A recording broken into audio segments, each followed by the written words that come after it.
नमस्कार दोस्तों, मैं नीरज जहांगीर स्वागत करता हूं आपका लक्ष्य क्लासेस के इस YouTube प्लेटफॉर्म पर। आज के इस मैराथन क्लास में आप सभी का स्वागत है, जिसमें हम पढ़ने वाले हैं कंप्यूटर। आप जैसा कि आपको पता ही है कि आपके सिलेबस में कंप्यूटर लिखा हुआ है और कंप्यूटर में आपके 5 क्वेश्चन आपसे पूछे जाएंगे।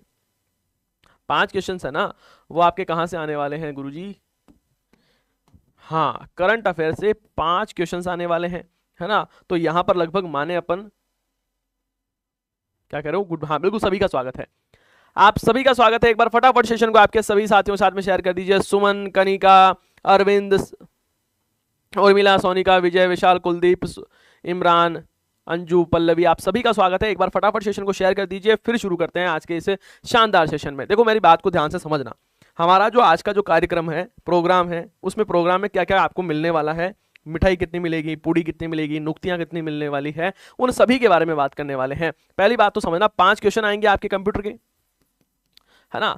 अब कंप्यूटर ऐसा सब्जेक्ट है कि जिसको हमें क्या करना है कि लास्ट टाइम में मैंने आपको पहले एक बार एक वीडियो आपके लिए अपलोड की थी, जिसमें मैंने बताया था कि किस प्रकार आपको तैयारी करनी है। और उस समय मैंने कहा था कि जो 5-5 नंबर के जो सब्जेक्ट है, इस प्रकार मैथ के साइंस है उसके 5 क्वेश्चन आ रहे हैं, जो आपके कंप्यूटर उसके 5 क्वेश्चन आ रहे हैं, उनको बहुत ज़्यादा टाइम नहीं देना है। लेकिन मैंने उस समय ये भी कहा था, छोड़कर मत जाना। जैसे बहुत सारे बच्चे ऐसे हैं जिनके पास जो मुझे लगातार कमेंट और मैसेज कर रहे हैं कि सर कंप्यूटर में बिल्कुल कुछ नहीं आ रहा है, सुपड़ा साफ है, आप बताओ क्या करें। तो उसके लिए मैं आपको स्पेशल बता दूं, ये सेशन आपके इन 5 में से मैं मैक्सिमम करके बताऊं तो लगभग 3 से 4 क्वेश्चन पक्का 110% आज की इस क्लास में आपसे सही हो जाएंगे।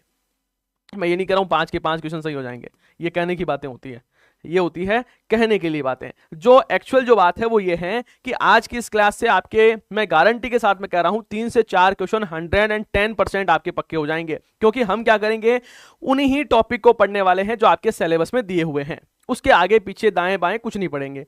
समझ गए? सर शुरू करो। बिल्कुल शुरू करते हैं, आपकी खिदमत में मैं आया हुआ हूं, है ना। सर शुरू कर दो। अरे बात तो बताने दो, शुरू तो कर ही देंगे, ठीक है। और साथ ही आपको मैं बता दूं कि यदि आप राजस्थान में किसी भी एग्जाम की तैयारी कर रहे हो या तैयारी करने की सोच रहे हो, तो आपके लिए यहां पर हमारे जो पीवाईक्यू की बुक है उसे लॉन्च कर दिया गया है। पीवाईक्यू की सीरीज बुक है, उसे लॉन्च कर दिया गया है। और यहां पर आपको राजस्थान की geography, history, polity, art and culture, Hindi, reasoning, maths, science और साइकोलॉजी ने सभी बुक्स के, ये सभी सब्जेक्ट हैं, उनके पीवाईक्यू है आपको मिलने वाले हैं। ये बुक्स आपको लक्ष्य क्लासेस के एप्लीकेशन, यूट्यूब स्टोर और नजदीकी बुक स्टोर पर जल्द ही अवेलेबल होने वाली है। चलो अब शुरू करते हैं।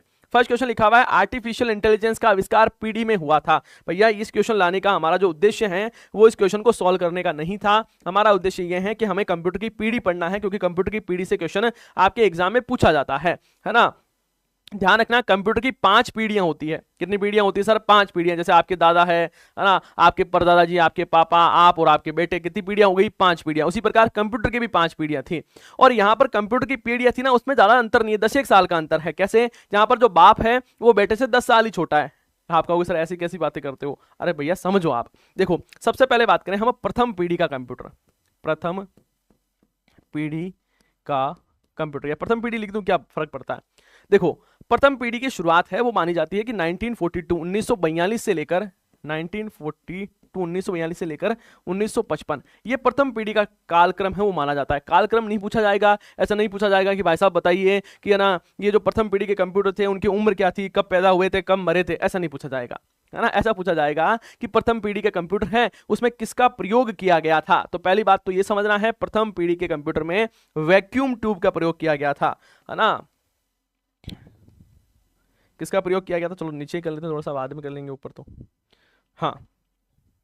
किसका यूज किया गया था? याद रखना सर, वैक्यूम, वैक्यूम ट्यूब का प्रयोग किया गया। किसका प्रयोग किया गया सर?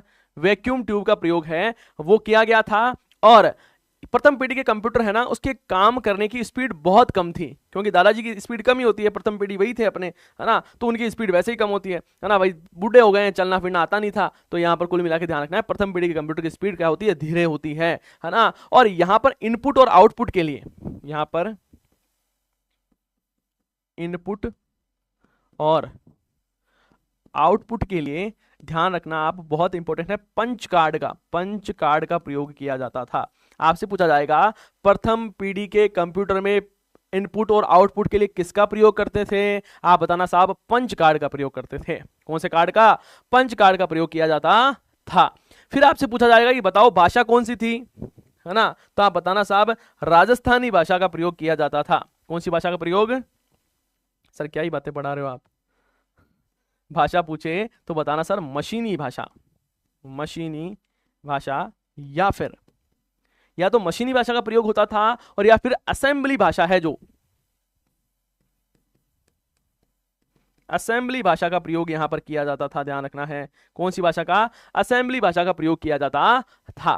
फिर आपसे पूछा कि बताओ, चलो ठीक है बाकी सारी चीज तो समझ गए, प्रथम पीढ़ी में कंप्यूटर तो बने ही थे ना। हमने कहा भैया क्यों नहीं बने थे, फिर कंप्यूटर बनाने के लिए तो प्रथम पीढ़ी लाए थे हम। तो बताओ प्रथम पीढ़ी के कंप्यूटर कौन कौन से हैं? तो हमने कहा कि एक तो ENIAC याद करना, कलर दूसरा लो, कौन सा? ENIAC computer, ANIAC, ENIAC। अब ये ENIAC क्या होता है? ENIAC है, इसका जो निर्माण है वो किसने किया था? ध्यान रखना है, JP एकर्ड और जॉन मुचली ने किया था। JP एकर्ड और जॉन मुचली ने किया था। तो जो आपसे पूछे ENIAC, है ना, आपसे पूछे एडवेक, है ना, ENIAC, एडवेक, एडसेक, है ना, या पूछे मार्क 1, MARK और 1, मार्क 1 पूछ ले तब भी बताना कौन सा साहब, है ना। देखो ध्यान रखना, ENIAC, एडसेक, यूनिवेक, मार्क 1 सारे क्या है सर? प्रथम पीढ़ी के कंप्यूटर है। सारे क्या है? प्रथम पीढ़ी के कंप्यूटर है। तो यहां तक आपको क्या क्या सीखने को मिला सर? क्या क्या सीखने को मिला बताओ सर? एक बात तो ये सीखने को मिल गई हमें कि जो प्रथम पीढ़ी के कंप्यूटर होते हैं उसकी शुरुआत कब हुई थी? तो आपने कहा सर 1942 से लेकर 1955 तक प्रथम पीढ़ी के कंप्यूटर चल रहे थे। फिर हमने पढ़ा कि यहां पर प्रथम पीढ़ी के कंप्यूटर में जिस पुर्जे का यूज किया गया था, कई बार एग्जाम में सीधा पूछा जाता है कि प्रथम पीढ़ी के कंप्यूटर में कौन सा पुर्जा यूज में लिया गया, तो याद रखना साहब वैक्यूम ट्यूब का इस्तेमाल किया गया था। प्रथम पीढ़ी के कंप्यूटर की गति कैसी थी? तो बहुत धीरे थी। इनपुट आउटपुट के लिए किसका यूज किया जाता था? पंच कार्ड का। भाषा कौन सी सर? असेंबली भाषा या मशीनी भाषा का प्रयोग। कौन कौन से कंप्यूटर बने थे सर? तो ध्यान रखना है, हाँ,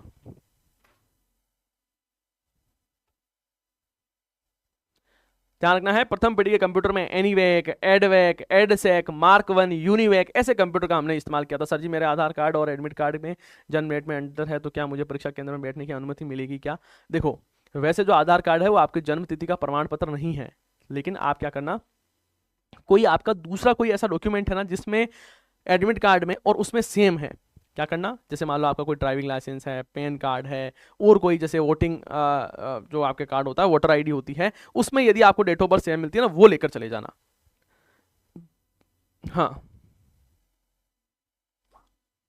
सर, 4th ग्रेड में एडमिट कार्ड, क्या कह रहे हो कि सर 4th ग्रेड में एडमिट कार्ड, जीमेल मैसेज और SSO आईडी खुल नहीं रही है। देखो थोड़ा सा धैर्य रखो, जिसको मारवाड़ी बोलते हैं त्यावस रखो थोड़ी, है ना, आराम से खुल जाएगा, बहुत ज़्यादा जल्दीबाजी मत करो। अब क्या है कि यहाँ पर आपको पता होगा कि इस बार कर्मचारी चयन बोर्ड ने ऐसा कहा है कि हम क्या करने वाले हैं कि हम यहाँ पर पहले मैसेजेस भेजेंगे, उस मैसेज पर लिंक आएगा, उससे क्या होगा, एकदम से अफरा तफरी नहीं मचेगी, है ना। अब आपको पता है 22-25 लाख बच्चे हैं, जब 25 लाख बच्चे एक साथ कूदेंगे तो वहां पर दिक्कत तो आएगी, इसलिए यहाँ पर किया गया। टेंशन मत लो, अभी आपके पास में एग्जाम में भी टाइम है, आराम से चीजें देख लेना।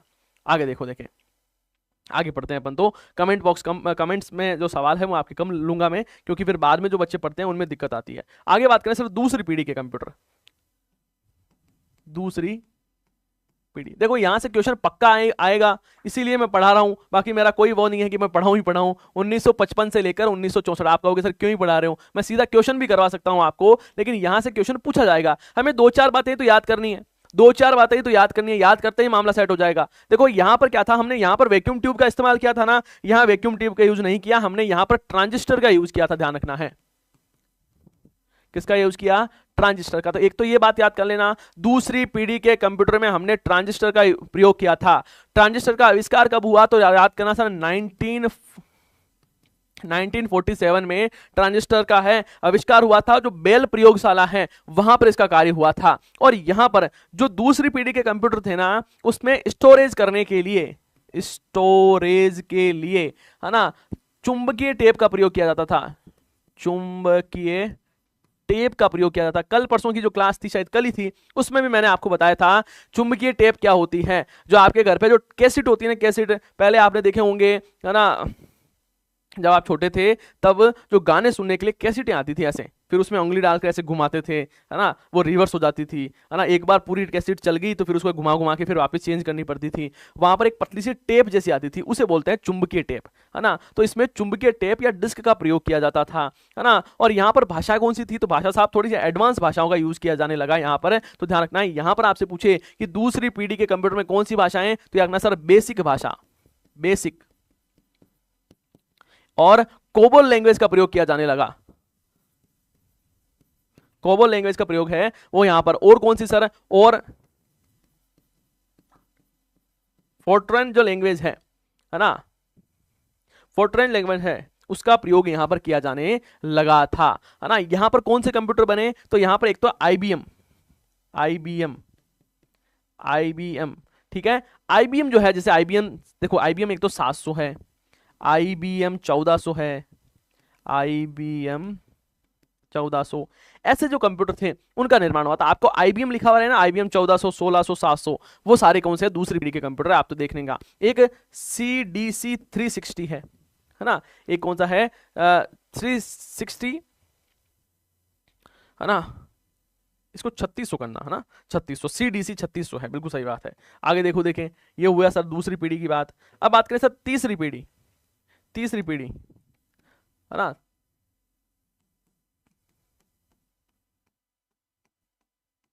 तीसरी पीढ़ी कब से कब तक थी, तो जानना है सर 64 शुरू हुई, 10 साल की होती है ये, 64 से लेकर 75 तक चौथी पीढ़ी की, तीसरी पीढ़ी के कंप्यूटर हैं, उसका हम यूज करने लगे। और यहां पर हमने क्या यूज लिया, ट्रांजिस्टर का यूज नहीं लिया, यहां पर हमने आईसी का यूज लिया था साहब। किसका, आईसी। आईसी क्या होता है सर, इंटीग्रेटेड सर्किट बोलते हैं इसको, है ना। क्या बोला जाता है, एकीकृत परिपथ, क्या बोलते हैं, इंटीग्रेटेड सर्किट या फिर एकीकृत परिपथ बोला जाता है। नीरज सर आप ऐसे ही क्लास करवाते रहो, 4-5% तो सही हो ही जाएंगे। हाँ बिल्कुल होंगे, क्यों नहीं होंगे।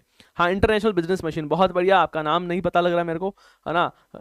देखो आईसी का मतलब क्या होता है, आईसी का मतलब होता है एकीकृत परिपथ, एकीकृत परिपथ, इंटीग्रेटेड सर्किट बोलते हैं इसको, ठीक है। तो यहां पर देखो वैक्यूम ट्यूब, यहां ट्रांजिस्टर, और यहां पर हमने आईसी का यूज किया। यहां पर हमने क्या यूज किया, आईसी का यूज किया। आईसी क्या होती है, एक सिलिकॉन चिप होती है जिसमें बहुत सारे ट्रांजिस्टर लगे हुए होते हैं, ठीक है। और ये एक इलेक्ट्रॉनिक सर्किट होता है जिसको आईसी बोल देते हैं हम, ठीक है। आपसे पूछे आईसी की आविष्कार किसने किया, तो J.S. किल्बी ने, J.S. किल्बी, इन्होंने क्या किया था, आईसी का आविष्कार किया था, ये भी ध्यान रख लेना है। और इसमें कौन से कंप्यूटर बने, इसमें बना था IBM 360। यहां पर देखो, तभी तो मैं कंफ्यूज हुआ था ना, IBM 360 यहां पर लिखना आप, ठीक है। यहां पर आपके CDC 360 नहीं है, ये 3600 है, ठीक है। और IBM 370, IBM 370 ये कंप्यूटर कई बार पूछ लिया जाता है कि ये कंप्यूटर कौन सी पीढ़ी में बने हुए थे, तो वो थोड़ा सा आप देख लेना, कोई दिक्कत नहीं है। आगे देखो चतुर्थ पीढ़ी, यहीं लिख देता हूं मैं, जिससे एक ही पेज पर आपको सारी चीजें समझ में आ जाए, है ना। चौथी पीढ़ी लिखूंगा, चतुर्थ नहीं लिखूंगा, चौथी पीढ़ी।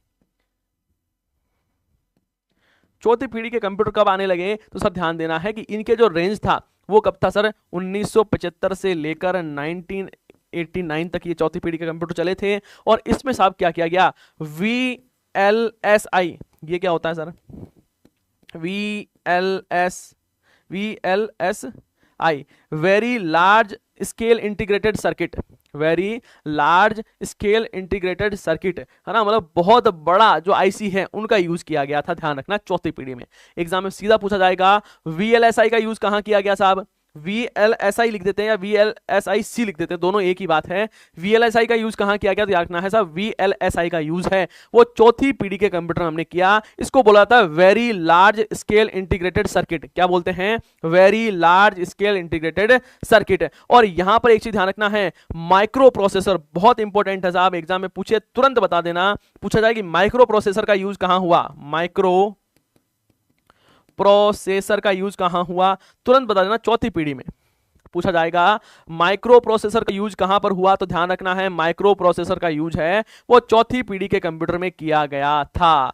माइक्रो प्रोसेसर वो छोटी छोटी बहुत सारे जो उपकरण होते हैं उससे बनता है, और दुनिया का पहला जो माइक्रो प्रोसेसर है वो इंटेल का था साहब। आज भी हम इंटेल का यूज करते हैं, आज भी हम इंटेल का यूज करते हैं ना, इंटेल था ना, पहला माइक्रो प्रोसेसर यही था। सर फोर्थ ग्रेड में नॉर्मलाइजेशन होगा क्या, कह रहे हो कि सर फोर्थ ग्रेड में नॉर्मलाइजेशन होगा क्या? हाँ बिल्कुल, फोर्थ ग्रेड में नॉर्मलाइजेशन होगा, लेकिन जो नया फॉर्मूला है इक्वी परसेंटाइल फॉर्मूला, उससे होगा। जिससे अब ऐसा कहा जा रहा है, जैसे आपको पता होगा रेलवे, जो आपके एसएससी है, इनके सारे जो एग्जाम हैं उसमें इक्वी परसेंटाइल फॉर्मूले से ही क्या होता है, आपके नॉर्मलाइजेशन होता है। इस बार फोर्थ ग्रेड में 6 शिफ्ट है, तो यहां पर इक्वी परसेंटाइल फॉर्मूले से ही आपका क्या होने वाला है, इस बार नॉर्मलाइजेशन होने वाला है। तो ज्यादा टेंशन नहीं लेनी है आपको, अभी बिल्कुल आपका जो फोकस है वो एग्जाम पर रहना चाहिए। अभी आपको इसकी टेंशन नहीं लेनी है नॉर्मलाइजेशन में क्या होगा क्या नहीं होगा सर, बस आप तो मस्त रहो। इस बार जो इक्वी परसेंटाइल फॉर्मूला है, इससे ये माना जा रहा है कि जो बच्चों को पहले जो नुकसान होता था उस नुकसान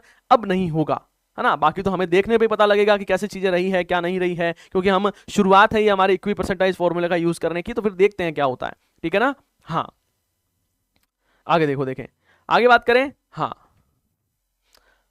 बिल्कुल, आपसे पूछे भारत का पहला माइक्रो प्रोसेसर कौन सा था, तो ध्यान रखना है साहब, भारत का पहला जो माइक्रो प्रोसेसर है उसका नाम क्या था, शक्ति। शक्ति, शक्ति भारत का पहला माइक्रो प्रोसेसर है, ध्यान रखना। हाँ गुरुजी हम हाईकोर्ट वाली क्लास कब शुरू करेंगे, करेंगे जल्दी ही। देखो माइक्रो प्रोसेसर कंप्यूटर का दिमाग, कंप्यूटर का ब्रेन, कंप्यूटर का मस्तिष्क, सीपीयू, हार्ट, है ना, हार्ट ऑफ कंप्यूटर, ऐसी चीजें हैं वो की जाती है। किसको बोला जाता है, कंप्यूटर का दिमाग, कंप्यूटर का ब्रेन, कंप्यूटर का मस्तिष्क, कंप्यूटर का हार्ट, कंप्यूटर का दिल, कंप्यूटर की धड़कन, है ना, ये सारे दिलों की धड़कन है ना, वो यही है। आपसे पूछे कंप्यूटर के दिलों की धड़कन क्या है, तो माइक्रो प्रोसेसर क्या है, माइक्रो प्रोसेसर है, ध्यान रखना है। अब आती है साहब चौथी पीढ़ी, चौथी पीढ़ी के कंप्यूटर, है ना, सॉरी चौथी तो पढ़ लिए, पांचवी पीढ़ी, लास्ट पीढ़ी है, लास्ट पीढ़ी है ये पांचवी पीढ़ी, है ना, पांचवी पीढ़ी, पांचवी पीढ़ी के कंप्यूटर है। और ये कब से शुरू हुए सर, 1989 से शुरू हुए और वर्तमान तक चल रहे हैं। और इसमें सबसे इंपॉर्टेंट तो एक तो, है ना, ध्यान रखना है, इसमें यूएलएसआई का यूज हुआ। यूएलएसआई क्या होता है, ULSI ultra large scale integrated circuit, ULSI ultra large. यहां पर तो क्या था सर, यहां पर तो वीएलएसआई था, यहां पर तो क्या था, वीएलएसआई था, जिसको हम वेरी लार्ज बोलते थे। चौथी पीढ़ी में देखो एक चीज ध्यान समझना, तीसरी पीढ़ी में आईसी का यूज हुआ, तीसरी पीढ़ी में आईसी का यूज हुआ, चौथी पीढ़ी में यूज हुआ सर वीएलएसआई का, वेरी लार्ज स्केल इंटीग्रेशन का। फिर क्या हुआ, पांचवी पीढ़ी में अल्ट्रा लार्ज, जैसे को पहले फोन आता था, पहले फोन आया जैसे मान लो कि नोट 9, फिर आया नोट 9 प्रो, फिर आया नोट 9 प्रो मैक्स, फिर आया नोट 9 प्रो अल्ट्रा मैक्स, जैसे आते हैं ना, तो वैसे ही यहां पर हमने अल्ट्रा लार्ज स्केल इंटीग्रेशन का प्रयोग किया, किसमें, पांचवी पीढ़ी के कंप्यूटर में। और दूसरी बात यह भी याद रखना है कि यहां पर हमने एआई का यूज करना शुरू कर दिया, कृत्रिम बुद्धिमत्ता, आर्टिफिशियल इंटेलिजेंस का यूज हमने कहां पर किया, तो ध्यान रखना है साहब, पांचवी पीढ़ी के कंप्यूटर में हमने कृत्रिम बुद्धिमत्ता का प्रयोग है वो किया है। सर मेरे एसएसओआईडी में ओटीआर अपडेट मांगा था, लेकिन मैंने डायरेक्ट लिंक से कांस्टेबल का एडमिट कार्ड निकाल लिया, एग्जाम सेंटर का कोई प्रॉब्लम तो नहीं आएगा ना, कोई दिक्कत नहीं आएगा, मस्त रहो आप। सूचना प्रौद्योगिकी इंफॉर्मेशन टेक्नोलॉजी की जो अवधारणा है ना, वो पांचवी पीढ़ी में आई थी, ध्यान रखना है। आपसे पूछे सूचना प्रौद्योगिकी की जो अवधारणा है, अवधारणा वो कहां से आई थी, पांचवी पीढ़ी के कंप्यूटर से आई थी। इस बात को भी विशेष तौर पर ध्यान रखना है, पांचवी पीढ़ी के कंप्यूटर। अब देखो हमने कुछ कंप्यूटर की पीढ़ियां पढ़ी है, हो सकता है आपको शुरुआत में थोड़ा सा बोरियत महसूस होती होगी, आपको लगा होगा नहीं नहीं हम तो ऐसे फटाफट फटाफट सर क्वेश्चन ही करते रहेंगे। नहीं, मेरा टारगेट ये है कि आज की क्लास में आपके 3 से 4 क्वेश्चन पक्के पक्के बन जाए, और इसलिए मैं आपको बहुत थोड़ा सा डीप में भी पढ़ाऊंगा, थोड़ा सा मैं ऐसी चीजें पढ़ाऊंगा जो आपके एग्जाम में पूछी जा सकती है। हो सकता है आपको ऐसा मजा नहीं आ रहा होगा, लेकिन कोई बात नहीं, आप तो क्लास देख लो। यदि आपको थोड़ा बहुत बोरियत भी महसूस हो रही है, थोड़ा बहुत ऐसा भी लग रहा है कि सर हम तो आप बहुत सारी चीजें बता रहे हो, कोई बात नहीं, बस देखते रहो, बस देखते रहो, ठीक है। हाँ अब देखो, देखिए आगे बात करें, आर्टिफिशियल इंटेलिजेंस का प्रयोग किसमें हुआ सर, पांचवी पीढ़ी में हुआ था, राइट ऑप्शन पता लग गया आपको। आगे देखो, आगे एक और टॉपिक आ गया है, एक और टॉपिक हो गया आ गया है, एक तो है सर ऑपरेटिंग सिस्टम और एक है सर आपके एप्लीकेशन सॉफ्टवेयर। ये दोनों ही आपके सिलेबस के पार्ट हैं, ये दोनों ही आपके सिलेबस के पार्ट हैं। हमें सर अच्छे से समझना है ऑपरेटिंग सिस्टम क्या होता है, और आपको ये समझना है कि एप्लीकेशन सॉफ्टवेयर क्या होते हैं। देखो ऑपरेटिंग सिस्टम ऐसे मान लो कि आत्मा है, कैसे, देखो ऑपरेटिंग सिस्टम है, ये मानो कि जिस पास शरीर है ना, शरीर में आत्मा यदि निकाल ली जाए तो क्या होगा कि सर लाश बन जाएंगे, और तो क्या होगा है ना, यदि शरीर में से आत्मा निकाल ली जाए तो लाश बन जाएंगे। तो ऑपरेटिंग सिस्टम है ना, वो कंप्यूटर की आत्मा है, समझ रहे हो? यदि कंप्यूटर से ऑपरेटिंग सिस्टम निकाल दे तो कंप्यूटर लाश बन जाएगा। कैसे सर? कुल मिला के जब ऑपरेटिंग सिस्टम नहीं होता है तो कंप्यूटर नहीं चलता है ना। जैसे मान लो आपका फोन है, फोन में हम किसका यूज कर रहे हो सर? एंड्रॉइड का यूज कर रहे हैं हम, एंड्रॉइड फोन। तो एंड्रॉइड क्या है? एंड्रॉइड एक प्रकार का फोन का ऑपरेटिंग सिस्टम है। समझ रहे हो? हाँ सर, मैं देखो ये जो चीजें है ना वो फोन से समझाता हूं। फोन से इसलिए समझाता हूं क्योंकि फोन आप सभी यूज में लेते हो, फोन आप सभी यूज में लेते हो। इस फोन में एक क्या है सर? ऑपरेटिंग सिस्टम है। जैसे एंड्रॉइड है ना, एंड्रॉइड एक ऑपरेटिंग सिस्टम है जो फोन में काम में आता है आपके। और यदि एंड्रॉइड सिस्टम नहीं हो तो फोन नहीं चलेगा, नहीं चलता है। ये क्योंकि ऑपरेटिंग सिस्टम है वो किसी भी सिस्टम की आत्मा होती है। आत्मा यदि निकाल ली जाए तो सिस्टम नहीं चल सकता। कुछ क्या होता है? एप्लीकेशन सॉफ्टवेयर होते हैं। एप्लीकेशन को आप जैसे समझे, फोन में आपके जैसे ऐप है, हाँ सर है, इंस्टाग्राम भी है हमारे पास, तो व्हाट्सअप भी है ना, हम तो स्नैपचैट भी चलाते हैं और भी दुनिया भर की चैटिंग करते हैं सर हम, तभी नंबर नहीं आ रहा हमारा। अरे भैया बाकी छोड़ो, देखो यहाँ पर आप जो एप्लीकेशन चलाते हो ना वो सारे एप्लीकेशन सॉफ्टवेयर है। वो क्या करते हैं? आपके काम को आसान करते हैं। कोई आप कोई विशिष्ट कार्य करना चाह रहे हो, आपको किसी विशिष्ट आदमी को विशिष्ट समय पर बात करनी है, तब आप क्या करते हो? क्या करते हो? रिक्वेस्ट भेजते हो। किस पर? हाँ सर, इंस्टाग्राम पे। तो इंस्टाग्राम क्या है? एक प्रकार का एप्लीकेशन सॉफ्टवेयर है। यदि आपका मन क्या कि जो मैं चीजें कर रहा हूं वो दुनिया को पता लगे, तो आप स्नैपचैट का यूज करते हो, आप स्नैप भेजते हो। तो स्नैप क्या है? एक प्रकार का एप्लीकेशन सॉफ्टवेयर है। वो यदि आपके फोन में नहीं भी होगा ना तब भी आपका फोन बहुत शानदार तरीके से चलेगा। ये मैं आपको जानकारी बता रहा हूं। यदि आप फोन में एक दिन एक काम करो, है ना, इंस्टाग्राम आप कर दो अनइंस्टॉल, व्हाट्सअप कर दो, स्नैप कर दो, जितनी आप भर का जो कचरा चला रहे हो सबको हटा दो, उसके बाद में कंप्यूटर एक नंबर चलेगा। आपका जो फोन है वो बहुत बढ़िया तरीके से चलेगा। तो इसका मतलब क्या हुआ सर? इसका मतलब सर ये हुआ है कि एप्लीकेशन सॉफ्टवेयर है वो कंप्यूटर के लिए जरूरी नहीं है, जरूरी नहीं है। जबकि जो ऑपरेटिंग सॉफ्टवेयर है, ओएस है, वो साहब जरूरी है। वो क्या है? जरूरी है। इसके बिना हम नहीं जी सकते, नहीं जी सकते, है ना। उसी प्रकार जो कंप्यूटर होता है ना, कंप्यूटर में कुछ ऑपरेटिंग सिस्टम होते हैं। जिस प्रकार सर ऑप्शन दो, जैसे एग्जांपल दो सर, तो देखो जैसे विंडो है, विंडो क्या है? एक प्रकार का ओएस है। ओएस का मतलब होता है operating system, OS operating system. Window क्या है सर? एक ऑपरेटिंग सिस्टम है। यदि आपका एक लैपटॉप है, कंप्यूटर है, पीसी है जिसमें आप काम कर रहे हो, उसमें यदि विंडो नहीं है तो वो नहीं चलेगा। एक लिनक्स होता है, लिनक्स, ये भी क्या है सर? ऑपरेटिंग सिस्टम है। आपसे पूछे क्या मैक ओएस जो एप्पल के लिए होता है, मैक ऑपरेटिंग सिस्टम, ये भी क्या है सर? ये भी ऑपरेटिंग सिस्टम है। तो ये सारे क्या है? ऑपरेटिंग सिस्टम है। और ये यदि कंप्यूटर में नहीं होंगे मतलब कंप्यूटर नहीं चलेगा। समझे बात की गहराई को? समझ गए सर? आगे देखो, अब कुछ क्या होते हैं सर? एप्लीकेशन सॉफ्टवेयर होते हैं। जैसे कि सर, जैसे सर देखो मैं आपको बताता हूं, जैसे आपको जो एग्जाम में पूछे जाएंगे वो बताएंगे। एग्जाम में स्नैप नहीं पूछा जाएगा कि सर हमें तो पता है एप्लीकेशन के उदाहरण, स्नैप, इंस्टा, अरे ये तो फोन के होते हैं। यहां पर ध्यान रखना, जैसे देखो एमएस वर्ड है, एमएस वर्ड, वर्ड नहीं वर्ड, है ना, एमएस पावर पॉइंट है, एमएस एक्सेल है ना, जैसे आपके और भी बहुत सारे हैं, है ना। जिस प्रकार पावर पॉइंट का काम में ले रहे हो, जैसे एमएस ऑफिस वाले सारे सॉफ्टवेयर, ये क्या एग्जाम में पूछे जाते हैं, है ना। ये एग्जाम में उदाहरण ऐसे पूछ लिए जाते हैं, इसलिए बता रहा हूं। बाकी दुनिया भर के, जैसे आप फोटोशॉप काम में ले रहे हो, आप नोटपैड काम में ले रहे हो, आप जैसे मान लो कि कोई ओबीएस सॉफ्टवेयर काम में ले रहे हो, जितने भी सॉफ्टवेयर आते हैं, मान लो आप कोई गेम खेला, आपने कोई कंप्यूटर आपका मिल गया, आपको कंप्यूटर, और आप कंप्यूटर में करते हो सर पहले एक काम करता हूँ, गेम डाउनलोड कर लेता हूँ, है ना, गेम डाउनलोड कर लेता हूँ। ये गेम क्या है? गेम एक प्रकार का एप्लीकेशन सॉफ्टवेयर है। क्या है? एप्लीकेशन सॉफ्टवेयर है। समझ पा रहे हो? तो एक तो ऑपरेटिंग सिस्टम होता है जो कंप्यूटर चलाने के काम में आता है, एक एप्लीकेशन सॉफ्टवेयर आता है जो आपको जो मर्जी है वो करने के लिए होता है, एक होता है यूटिलिटी सॉफ्टवेयर। कौन सा सॉफ्टवेयर?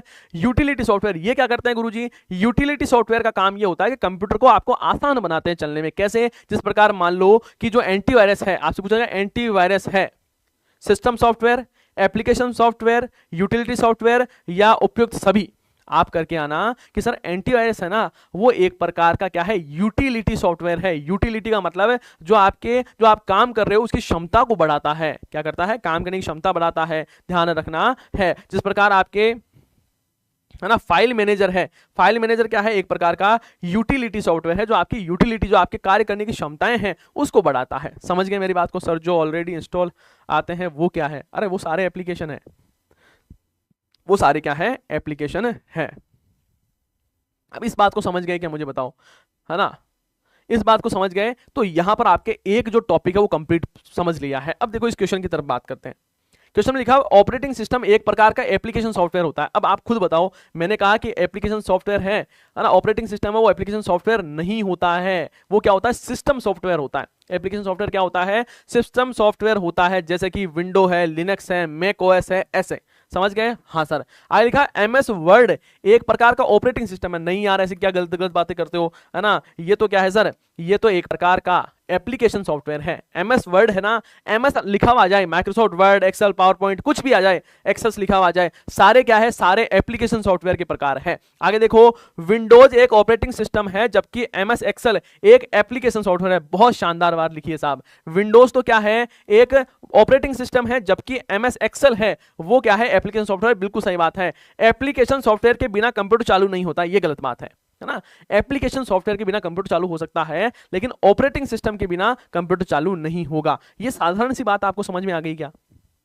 जब भी एप्लीकेशन आए दिमाग में, क्वेश्चन में एप्लीकेशन देखते हैं, अपने फोन वाले ऐप को दिमाग में ले आना, और फोन वाले जो ऐप होते हैं उसको दिमाग में लाना और सोचना, हाँ यार फोन में तो एप्लीकेशन आती है, उसके बिना तो फोन आराम से चलता है ना, तो इसका मतलब वो क्या है, ये एप्लीकेशन सॉफ्टवेयर के बिना आराम से सिस्टम चल सकता है। तो यहाँ पर यही लाइन लिखी हुई है, एप्लीकेशन सॉफ्टवेयर के बिना कंप्यूटर चालू नहीं हो सकता। नहीं साहब, ये गलत हो जाता है, हो सकता है, हो सकता है। तो यहाँ पर हमें कौन सा बताना था, कौन सा कथन सही है, तो ये सब सी सही है, सी सही है।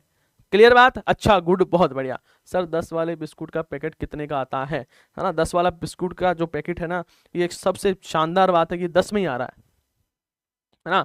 जितनी बजे 2 बजे वाली गाड़ी जहां पर जिस टाइम पर आती है ना, उसी टाइम पर उतना ही 10 बजे वाला बिस्कुट आता है। 2 बजे वाली गाड़ी कब आती है सर? 2 बजे। तो 10 बजे वाला बिस्कुट कब आता है, कितने का आता है? तो 10 रुपए का आता है। ठीक है, हाँ सर। बूटिंग से स्टार्ट भी होता है ना। देखो बेटा, बूटिंग का मतलब होता है कंप्यूटर को चलाना, बटन दबाते हो, है ना, बटन दबाते हो, वो स्टार्ट करना है।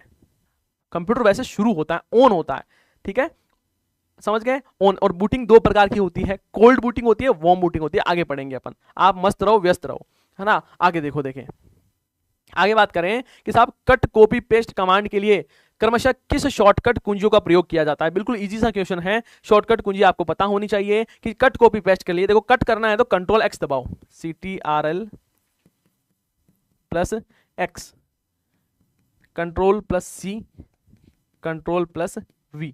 ये सारा काम क्या है, एक्स का मतलब होता है कट। आप कहोगे सर कट का मतलब क्या होता है, कट का मतलब क्या होता है? कट का मतलब ये होता है कि मान लो ये जो चीजें पड़ी हुई है, ये मैं यदि यहां से उठाना चाहता हूं और इसको उठाकर मैं यहां रखना चाहता हूं, तो मैं क्या करूंगा, इसको सेलेक्ट करके कट करके यहां पर पेस्ट कर दूंगा। यदि मुझे यहां पर भी चाहिए और मैं सेम चीज को यहां पर भी लिखना चाहता हूं, तब मैं क्या करूंगा, कंट्रोल प्लस सी करूंगा, तो मैं कॉपी करूंगा। कुल मिला के यदि कट का मतलब होता है एक जगह से उठाया और दूसरी जगह पटका, ये तो है कट। और आप यहां पर भी रहो और यहां पर भी रहो, उसका मतलब होता है कॉपी। कॉपी करना आपको बहुत अच्छे से आता है। कॉपी का मतलब आप कहते हो ना, कमेंट कॉपी क्यों कर रहा है बार बार, कई बार ऐसा लिख देते हो कि भाई कॉपी क्यों कर रहा है कमेंट, इसका मतलब वो एक ही चीज है उसको बार बार कर रहा है, जगह जगह उसको स्थापित कर रहा है। समझ गए? समझते हो? वैसे मुझे पता है छोटी छोटी बातें आपको सबको पता है।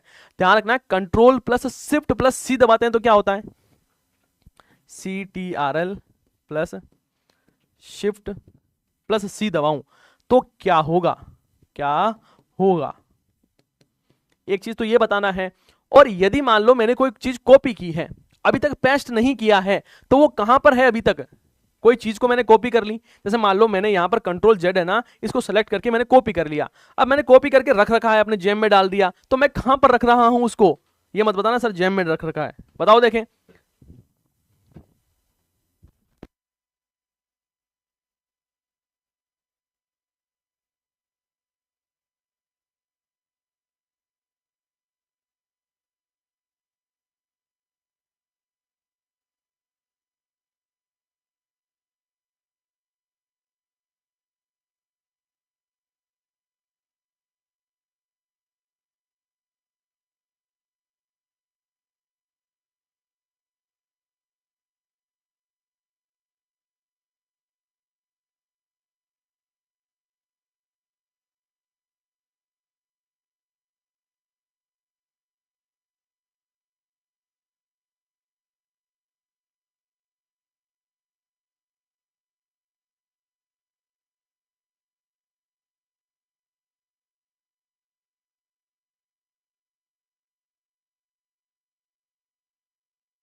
हाँ जी सर, मैम चाय लेकर आए हैं आपके लिए। अच्छा जी, आपको पता लग जाता है क्या?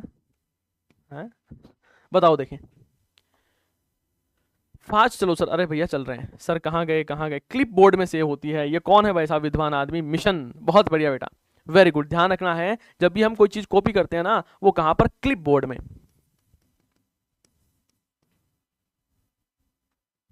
क्लिप बोर्ड में क्या होती है ना, सेव हो जाती है। यहां पर क्या होता है, जब हम कंट्रोल प्लस शिफ्ट दबाते हैं तो फॉर्मेटिंग कॉपी होती है।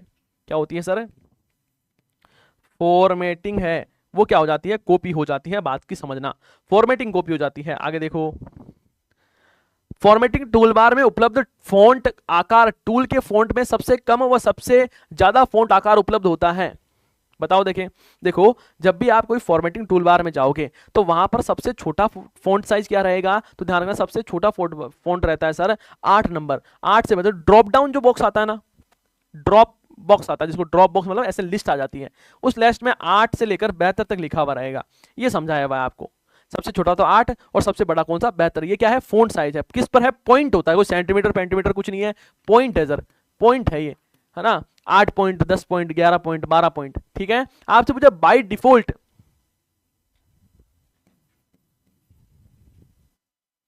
बाय डिफॉल्ट कितना होता है? तो यार ना सर, बाय डिफॉल्ट है वो ये 11 होता है। बाय डिफॉल्ट मतलब जब कंप्यूटर ऑन करोगे ना, ऑटोमेटिक कितना रहेगा? तो 11 रहेगा। कितना रहेगा? 11 रहेगा, ध्यान रखना है। एमएस वर्ड में फॉन्ट साइज कितना होता है?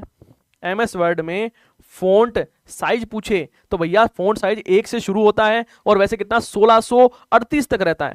1638 तक फॉन्ट साइज है वो रहता है। मतलब इतना बड़ा कर सकते हो, इससे ज्यादा बड़ा नहीं कर सकते हो। आप ये सोलो में तो 5000 कर लूं फॉन्ट साइज, 5000 फॉन्ट साइज नहीं हो सकता। 1 से लेकर 1638 तक ही हो सकता है। आपसे पूछो कि मैं बताऊं कि एक काम करो, है ना, कीबोर्ड से फॉन्ट का आकार बढ़ाओ। कीबोर्ड से क्या करो? फॉन्ट का आकार को बढ़ाओ। तो ध्यान रखना है, यदि हम कंट्रोल दबाते हैं, CTRL प्लस ये बंद वाला बक्स ब्रैकेट दबाते हैं, बंद करने वाला जो ब्रैकेट करते हैं, तब क्या होगा? फॉन्ट का आकार बढ़ेगा, बढ़ेगा, ठीक है। और यदि आप कंट्रोल प्लस शुरू होने वाला करते हो तो घटेगा, घटेगा। समझ पा रहे हो? हाँ सर, इंक्रीज होगा। यहां तो मतलब प्लस कह सकता हूं मैं, प्लस होगा, और यहां क्या होगा? माइनस, इंक्रीज होगा साइज। समझे बात को? हाँ जी सर, समझ गए। आगे देखो, देखें लिखा हुआ है, जब आप कंप्यूटर को बूट करते हो, कंप्यूटर बंद हो जाता है, ऑपरेटिंग सिस्टम मेमोरी डिस्क में कॉपी किया जाता है, ऑपरेटिंग सिस्टम डिस्क में रैम में कॉपी कर दिया जाता है, या उपयुक्त सभी। ध्यान देना है, जब हम कंप्यूटर को बूट करते हैं ना, बूट का मतलब होता है चालू करता है, BOOTING, बूटिंग होती है। समझ रहे हो? जब बूटिंग की प्रोसेस होती है ना, तो ऑपरेटिंग सिस्टम क्या होता है, जब भी हम क्या करते हैं, बूटिंग को ऑन करते हैं, तब क्या होता है? जब अपने कंप्यूटर को बूट करते हैं तो कंप्यूटर को चलाने वाले सिस्टम होते हैं वो डिस्क से रैम में कॉपी हो जाते हैं। कंप्यूटर में चला, जैसे आपने सोचा, आप जैसे क्या करते हो, गाड़ी लिया आपने, है ना, बाइक ली, किक लगाई, किक लगाओगे तो क्या होगा कि सर टंकी में जो पेट्रोल है ना, वो एकदम से कहां पर आएगा? पिस्टन के पास में चला जाएगा। समझ रहे हो ना? अब इसका क्या ही समझाऊं मैं आपको, है ना, कि सर क्या ही खतरनाक समझाते हो। हाँ, कहाँ पर बाइक है, कहाँ पर कंप्यूटर है? देखो, बात को समझना। मुझे पता है कि आपको कंप्यूटर में बड़ी दिक्कत है, इसलिए मैं आपको अलग अलग एग्जाम्पल से समझा रहा हूँ। जब आप बाइक लेते हो, बाइक चलाते हो, चोक लगाते हो, चोक लगाकर जब किक लगाते हो, तब क्या होता है कि जो टंकी में जो भरा हुआ जो पेट्रोल है ना, वो एकदम से पिस्टन की तरफ ज्यादा जाता है, और ज्यादा मात्रा में जाता है तो फिर आपके जो गाड़ी है वो स्टार्ट हो जाती है। अब यहाँ पर कंप्यूटर में समझना, कंप्यूटर को चलाने के लिए कुछ सॉफ्टवेयर की आवश्यकता होती है शुरू करने में, है ना। कंप्यूटर चलाने में कुछ क्या होता है, कुछ सॉफ्टवेयर की आवश्यकता होती है, जो बूटिंग सॉफ्टवेयर जिनको बोलते हैं। तो वहां पर जो बूटिंग सॉफ्टवेयर है ना, वो कहां पर चले जाते हैं? तो भैया जो कंप्यूटर को चलाने वाला जो सिस्टम है, वो डिस्क, जो डिस्क मतलब जो आपके ड्राइव है ना, जहां पर स्टोर हो रखा होता है, वो सीधा रैम में कॉपी हो जाता है। किसमें हो जाता है? रैम में, रैंडम एक्सेस मेमोरी, रैम में क्या हो जाता है? कॉपी हो जाता है। इसका मतलब क्या हुआ सर? इसका मतलब ये हुआ सर कि जिस कंप्यूटर की रैम ज्यादा है, उसमें बूटिंग प्रोसेस उतनी स्पीड से होगी, है ना। भाई देखो, यहां पर लिखा हुआ है कि जब आप अपने कंप्यूटर को बूट करते हो तो कंप्यूटर को चलाने वाला जो सिस्टम है ना, सिस्टम को डिस्क से कहां पर चला जाता है? रैम में कॉपी हो जाता है, और रैम से फिर क्या होता है? बूट होता है। इसका मतलब यह हुआ कि जब आपकी रैम की पावर ज्यादा होगी तो बूटिंग प्रोसेस भी क्या हो जाएगी? बढ़ जाएगी, है ना। आगे देखो, आगे मैं आपसे पूछूं कि एक बात बताओ कि क्या कि ये जो बूटिंग है ना वो कितने प्रकार की होती है, तो बताना बूटिंग 2 प्रकार की होती है। कितने प्रकार की? 2 प्रकार की। एक तो होती है वार्म बूटिंग,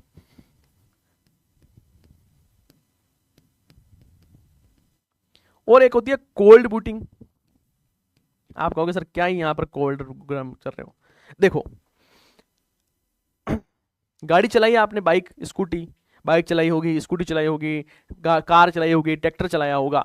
जब आप शुरू में जब आप, है ना, गाड़ी को चलाते हो, जैसे मान लो बाइक हो तो किक लगाते हो, है ना, और कार चलाते हो तो चाबी घुमाते हो। जब शुरू में चाबी घुमाते हो तब इंजन कैसा रहता है? आप कहोगे सर इंजन बिल्कुल ठंडा होता है, साइलेंसर पर हाथ लगा दूंगा। जैसे मान लो रात की गाड़ी पड़ी हुई है, आप उस गाड़ी पे हाथ, साइलेंसर पर हाथ पकड़ भी लोगे तो भी आपके कुछ दिक्कत नहीं रहेगी ना। हाँ सर, इसका मतलब ये होता है, कोल्ड बूटिंग का मतलब ये है कि जब आप कंप्यूटर को चला रहे हो तो भैया वो पहली बार ही चल रहा है, पहली बार ही चल रहा है। पहली मतलब जीवन में पहली बार नहीं, मतलब आपने शुरू से चालू किया है, शुरू से चालू किया है, इसे बोलते हैं कोल्ड बूटिंग।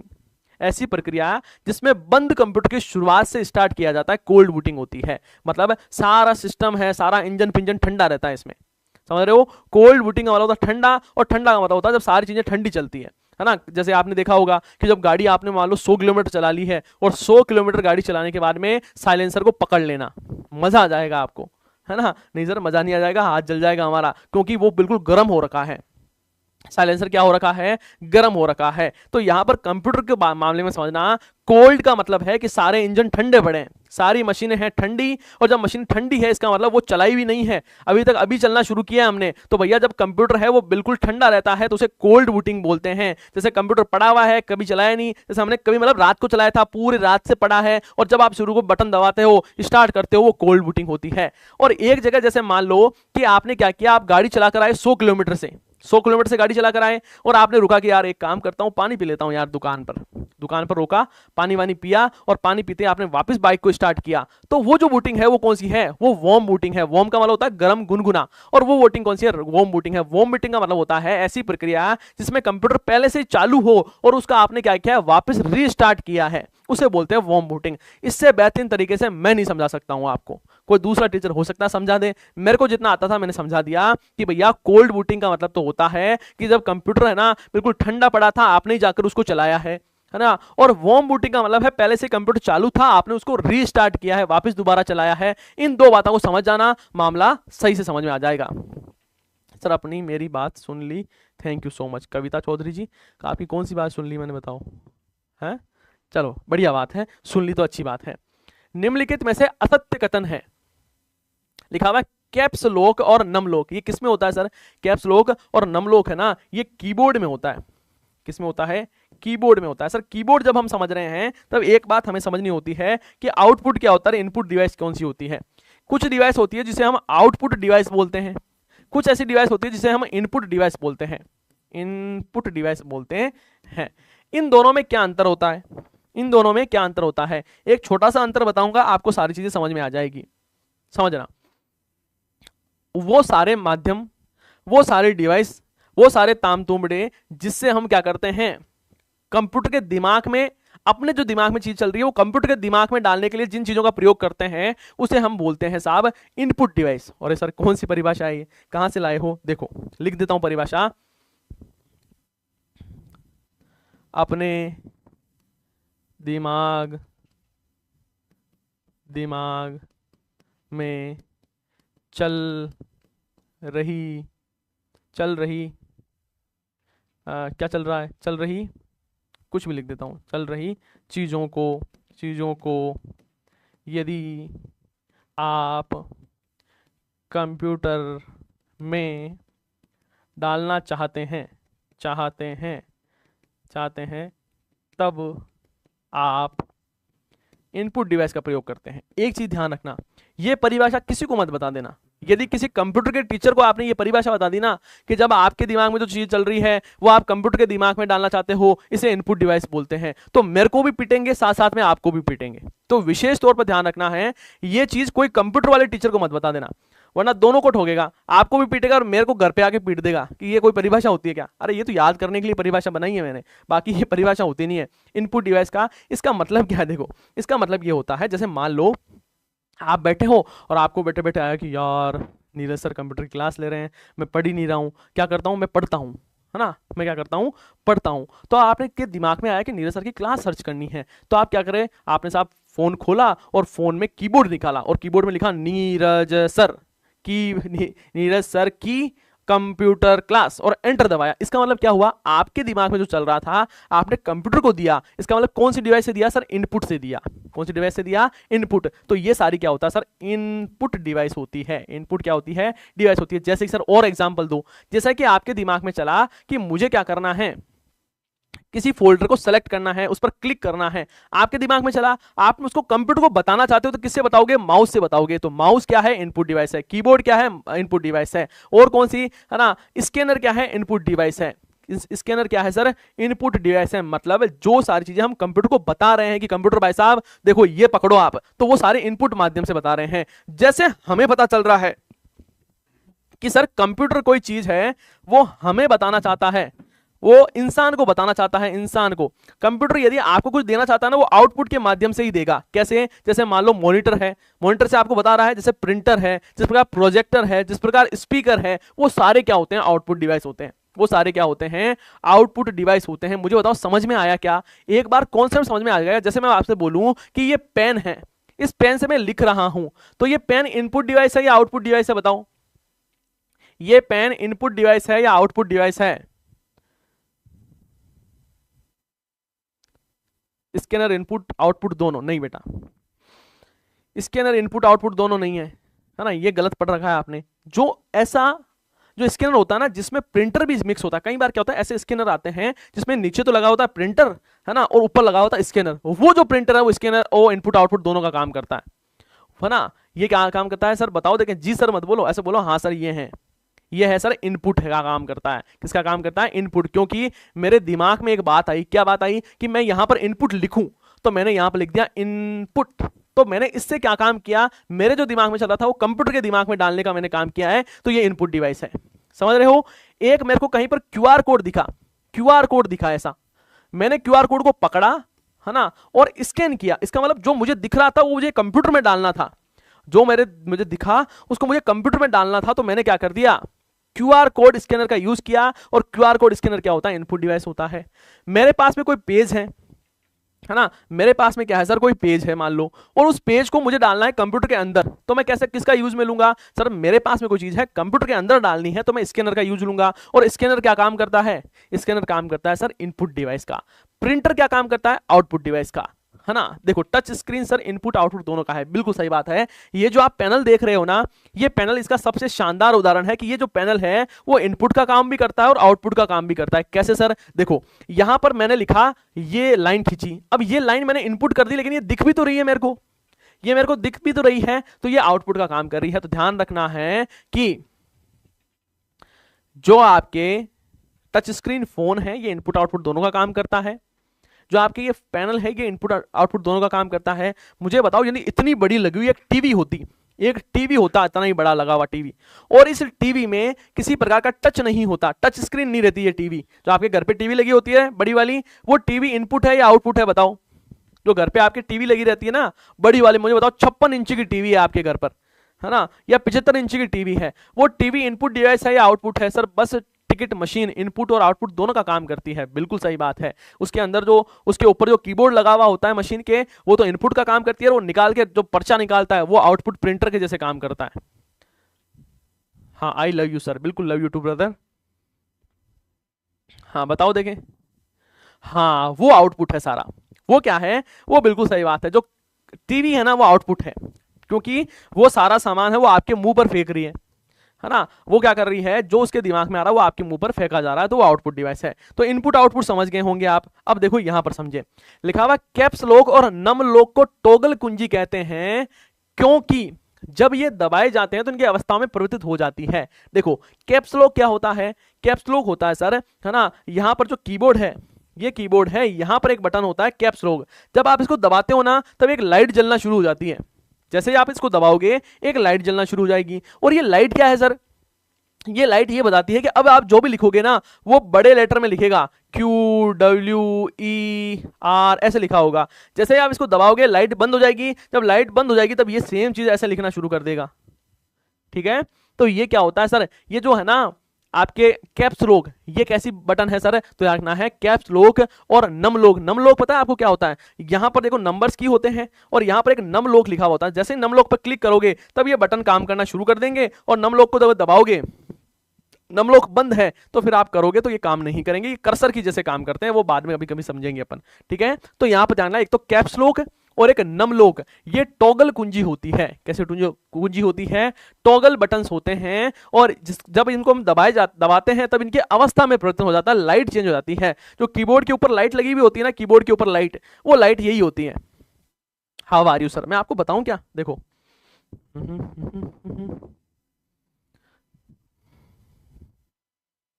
देखो ये कीबोर्ड दिख रहा है आपको, है ना, ये कीबोर्ड दिख रहा है क्या, अब यार इस पे तो टैब है, ये ना इसका कीबोर्ड है, दिक्कत ये है, ये देखो ये है ना, ये अभी है ना आपके टॉगल की है, ये क्या है सर, मैं इसे दबाया और ये सारे बड़े हो गए, ये मैं दबा रहा हूँ छोटे हो गए, ये है ना, ये टॉगल की का काम करती है। ये क्या करती है सर, टॉगल की है ये। तो टॉगल की में देखो अवस्था में चेंज हो रहा है ना, देखो कलर चेंज हो गया इसका, फिर हमने इसे किया, इसका कलर चेंज हो गया, तो ये टॉगल की है, ऐसा समझ जाना आप तो, ठीक है। आगे देखो नेक्स्ट लाइन क्या लिखी हुई है, शिफ्ट कुंजी को संयोजन कुंजी कहते हैं क्योंकि इसका अन्य कुंजी के साथ में प्रयोग किया जाता है। ध्यान रखना है, जो शिफ्ट होती है ना, शिफ्ट है, ऑल्ट है, कंट्रोल है, ये सारी क्या है सर, ये इसका खुद का अकेला का कोई रोल नहीं है। मुझे बताओ, एक काम करना है ना, कीबोर्ड लेना, उसमें कंट्रोल दबाना, देखिए कुछ हो जाता है, कुछ नहीं होगा, है ना, कुछ भी नहीं होगा। कंट्रोल दबा देना, कभी कभी आपके जज जाए तो आप शिफ्ट दबा कर देख लेना, शिफ्ट दबाओगे कुछ नहीं होगा, लेकिन आप किसी बटन के साथ में यदि आपने कंट्रोल दबा दिया तो मामला काम करेगा। इसका मतलब क्या हुआ कि जो शिफ्ट है, ऑल्ट है ना, जो कंट्रोल है, वो क्या है सर, कॉम्बिनेशन की है, संयोजन कुंजी है। कैसी कुंजी है, संयोजन कुंजी है, क्योंकि जब ये दो चार चीजें मिलती है तभी काम करती है। आगे लिखा है एंटर ओके बटन दबाने का वैकल्पिक साधन है, बिल्कुल सही बात है, जब भी आप एंटर दबाते हो इसका मतलब ओके कर रहे हो। लिखा है कि जो QWERTY कीबोर्ड की कुंजी में 100 बटन होते हैं, नहीं 100 नहीं होते सर, 104 बटन होते हैं। स्टैंडर्ड जो कीबोर्ड होता है ना, उसमें 104 बटन होते हैं। अब यहां पर आपसे पूछे कि सर इसका मतलब क्या है ना, तो देखो यहां पर ये जो कीबोर्ड दिख रहा है ना, यहां पर देखो इस कीबोर्ड का मतलब होता है जिसमें QWERTY, जिसमें ये लिखा हुआ है। आप देखना जितने भी आप कीबोर्ड देखते हो ना, सर आप करंट अफेयर पढ़ाते हैं ना, हाँ जी पढ़ाता हूं बिल्कुल, है ना। यहां पर बात की गहराई को समझना कि यहां पर जो QWERTY जितने भी आप कीबोर्ड देखोगे वो इसमें लाइनिंग यही रहेगी, तो इसका नाम ही ये कर दिया है ना। क्वेट्री को बोल सकते हो आप इसको, क्वेट्री कीबोर्ड्स, है ना, जिन कीबोर्ड में ऐसा सीक्वेंस होती है ना, QWERTY, देखो ये यहाँ शुरू में यही लिखा QWERTY, तो भैया इन कीबोर्ड को क्वेट्री कीबोर्ड बोलते हैं और इसमें 104 बटन होते हैं, है ना। आगे देखो, देखें आगे लिखा हुआ है निम्नलिखित में से कौन सा ऑपरेटिंग सिस्टम है, अच्छा नहीं है सर, नहीं है, कौन सा ऑपरेटिंग सिस्टम नहीं है। देखो यदि आप ये चाहते हो कि 4th ग्रेड एग्जाम है उसमें आपको नेगेटिव मार्किंग से बचना है, तो कुछ चीजें ऐसी है जिसको आपको विशेष तौर पर ध्यान रखना है। क्या कह रहे हो सर, दिख ही नहीं रहा है, क्या नहीं दिख रहा आपको, मैं दिख नहीं रहा हूं आपको, अरे यार मैं ही नहीं दिख रहा हूं तो फिर दिक्कत है फिर, है ना। प्रिंस राजपूत, मैं नहीं दिख पा रहा हूं, इसका मतलब समस्या है।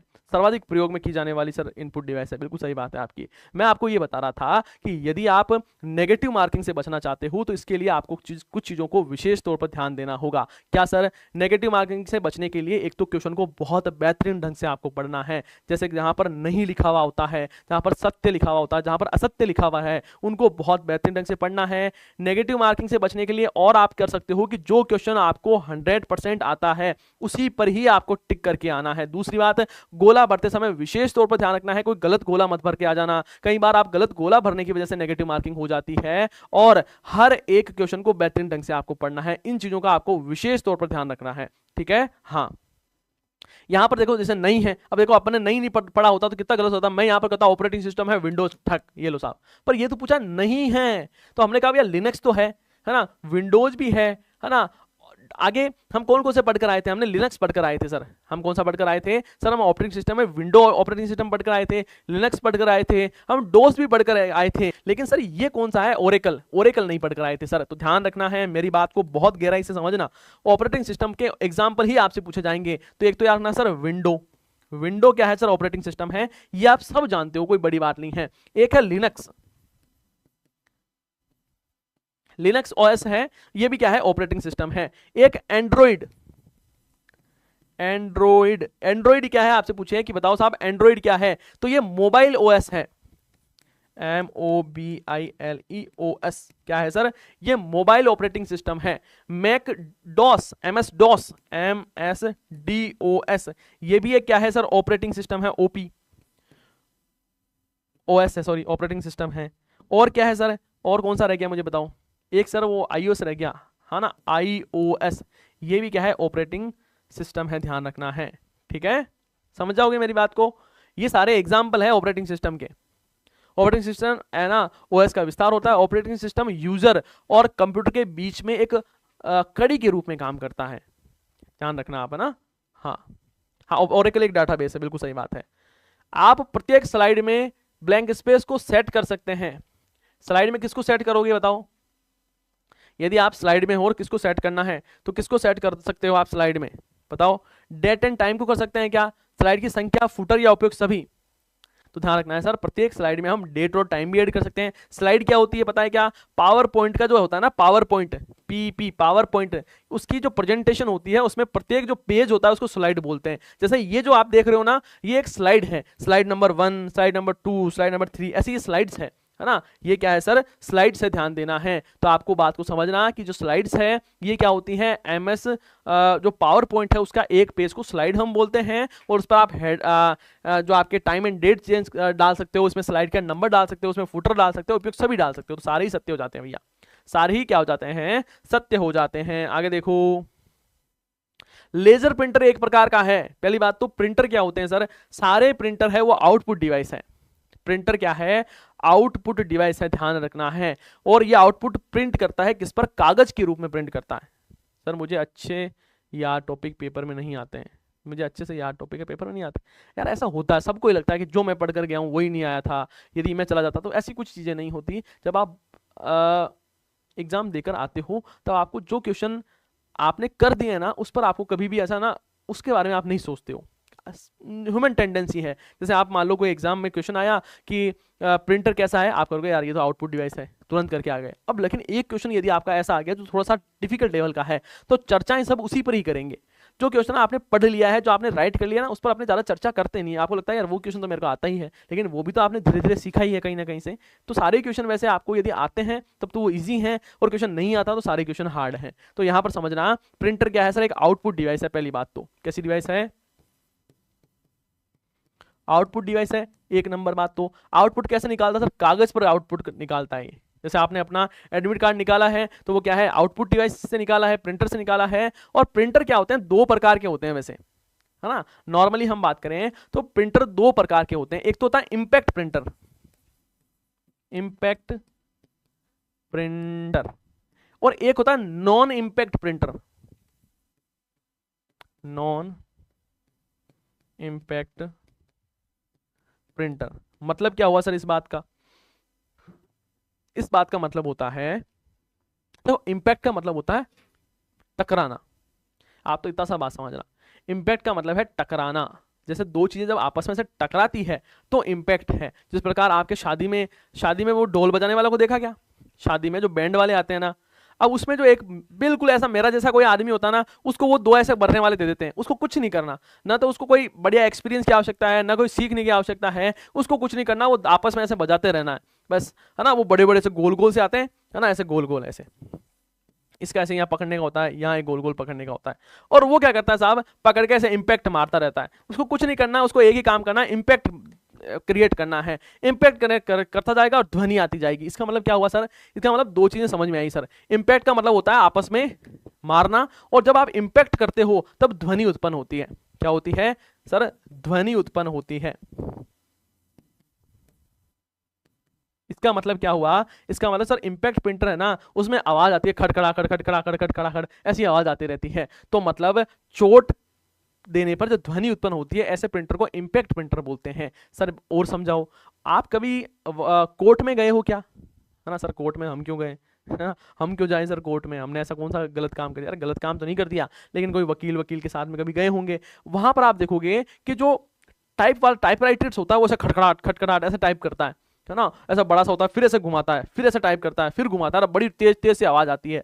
तो जिसमें आवाज जोर से आ रही है, जिसमें कोई चीज इंपैक्ट हो रही है, वो सारे इंपैक्ट प्रिंटर होते हैं। जैसे कि सर कुछ एग्जांपल दो, जैसे डॉट मैट्रिक्स प्रिंटर। अब ये चीज ध्यान से सुनना, जैसे कि डॉट मैट्रिक प्रिंटर, ये क्या है सर, ये एक प्रकार का इंपैक्ट प्रिंटर है। जैसे है ना डेजी व्हील प्रिंटर, डेजी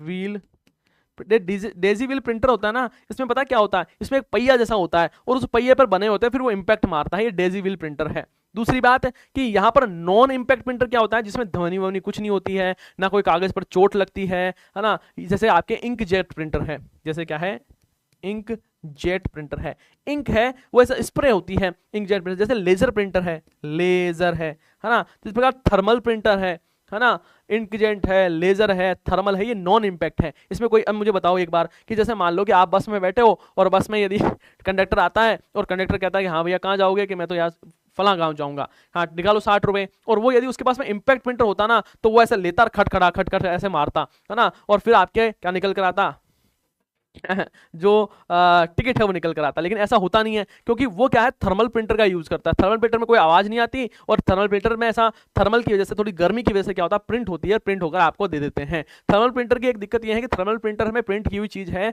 वो यदि उसमें टेम्परेचर में चेंज होता है तो थोड़ी देर में क्या होता है, उसका जो प्रिंट है वो हल्का पड़ जाता है। जैसे आपने देखा होगा, आपके पर्स में यदि कोई पुराना टिकट पड़ा है तो आप देखना वो साफ हो गया, बस सफेद सफेद कागज बचा है, उसके ऊपर जो लिखा हुआ था वो सारा गायब हो गया, है ना। तो यहाँ पर देखो, आपसे क्वेश्चन क्या पूछा है, मैं तो क्वेश्चन भूल गया। लेजर प्रिंटर एक प्रकार का कैसा प्रिंटर है सर, ये नॉन इंपैक्ट प्रिंटर है। कैसा है, नॉन इंपैक्ट प्रिंटर है, ध्यान रखना है। बाकी ये देखो, ये जो है ना डॉट मैट्रिक्स, ये आपके डेजी व्हील, ये इंपैक्ट प्रिंटर के प्रकार है। ये किसके प्रकार है, इंपैक्ट प्रिंटर के प्रकार है, ध्यान देना है। आगे देखो, निम्न में से कौन से यूटिलिटी सॉफ्टवेयर है, मैंने आपको बताया था ना यूटिलिटी सॉफ्टवेयर का प्रकार।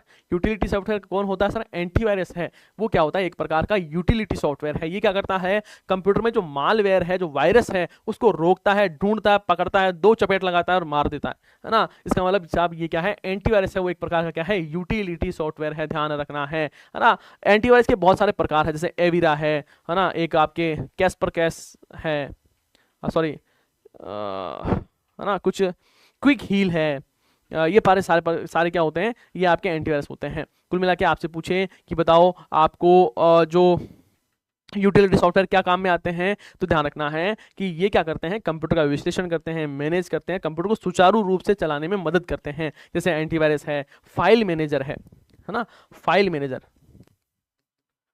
फाइल मैनेजर, ये भी क्या है सर, एक यूटिलिटी सॉफ्टवेयर, ध्यान रखना है, ठीक है। हाँ, जैसे कि डीबगर है, DEBUGGER, डीबगर, ये जो बग होता है ना, बग उसको ढूंढता है ना। क्या है, जो आपके डीबगर होता है, ये क्या करता है, बग को ढूंढता है। जैसे डिस्क चेकर है, डिस्क को चेक करता है ना। तो ये सारे क्या है सर, ये यूटिलिटी सॉफ्टवेयर। आपकी आवाज कैसे आ रही है सर, आवाज कैसी आ रही है, कुछ आवाज में इशू है क्या, आवाज में इशू आ रहा है क्या, पहले तो मुझे ये बताओ। एक तो ये दिक्कत आ रही है कि इसके ऊपर जो एक लगा हुआ रहता है, फोम जैसा लगा हुआ रहता है, वो गुम गया आज, है ना, वो गुम गया, वो मुझे मिल ही नहीं रहा है। मैंने काफ़ी टाइम से ढूंढ रहा हूँ, जिस क्लास खत्म हो गई थी उसके बारे में भी मैंने चेक किया था, वो मुझे मिल नहीं रहा। तो इसकी वजह से आपके ऐसे मेरा जो हवा है ना, हवा एयर की आवाज़ आ रही होगी, फुसफुसाहट इसकी आवाज़ है वो आ रही होगी, क्योंकि इसके ऊपर एक लगा हुआ रहता है, वो नहीं मिल रहा भाई साहब। सर 4th ग्रेड में ई ऑप्शन के बारे में बता दो। देखो 4th ग्रेड में आपके ई ऑप्शन के बारे में ध्यान रखना है कि जो क्वेश्चन आपको नहीं आते हैं उस पर आपको ई वाला गोला भरना है।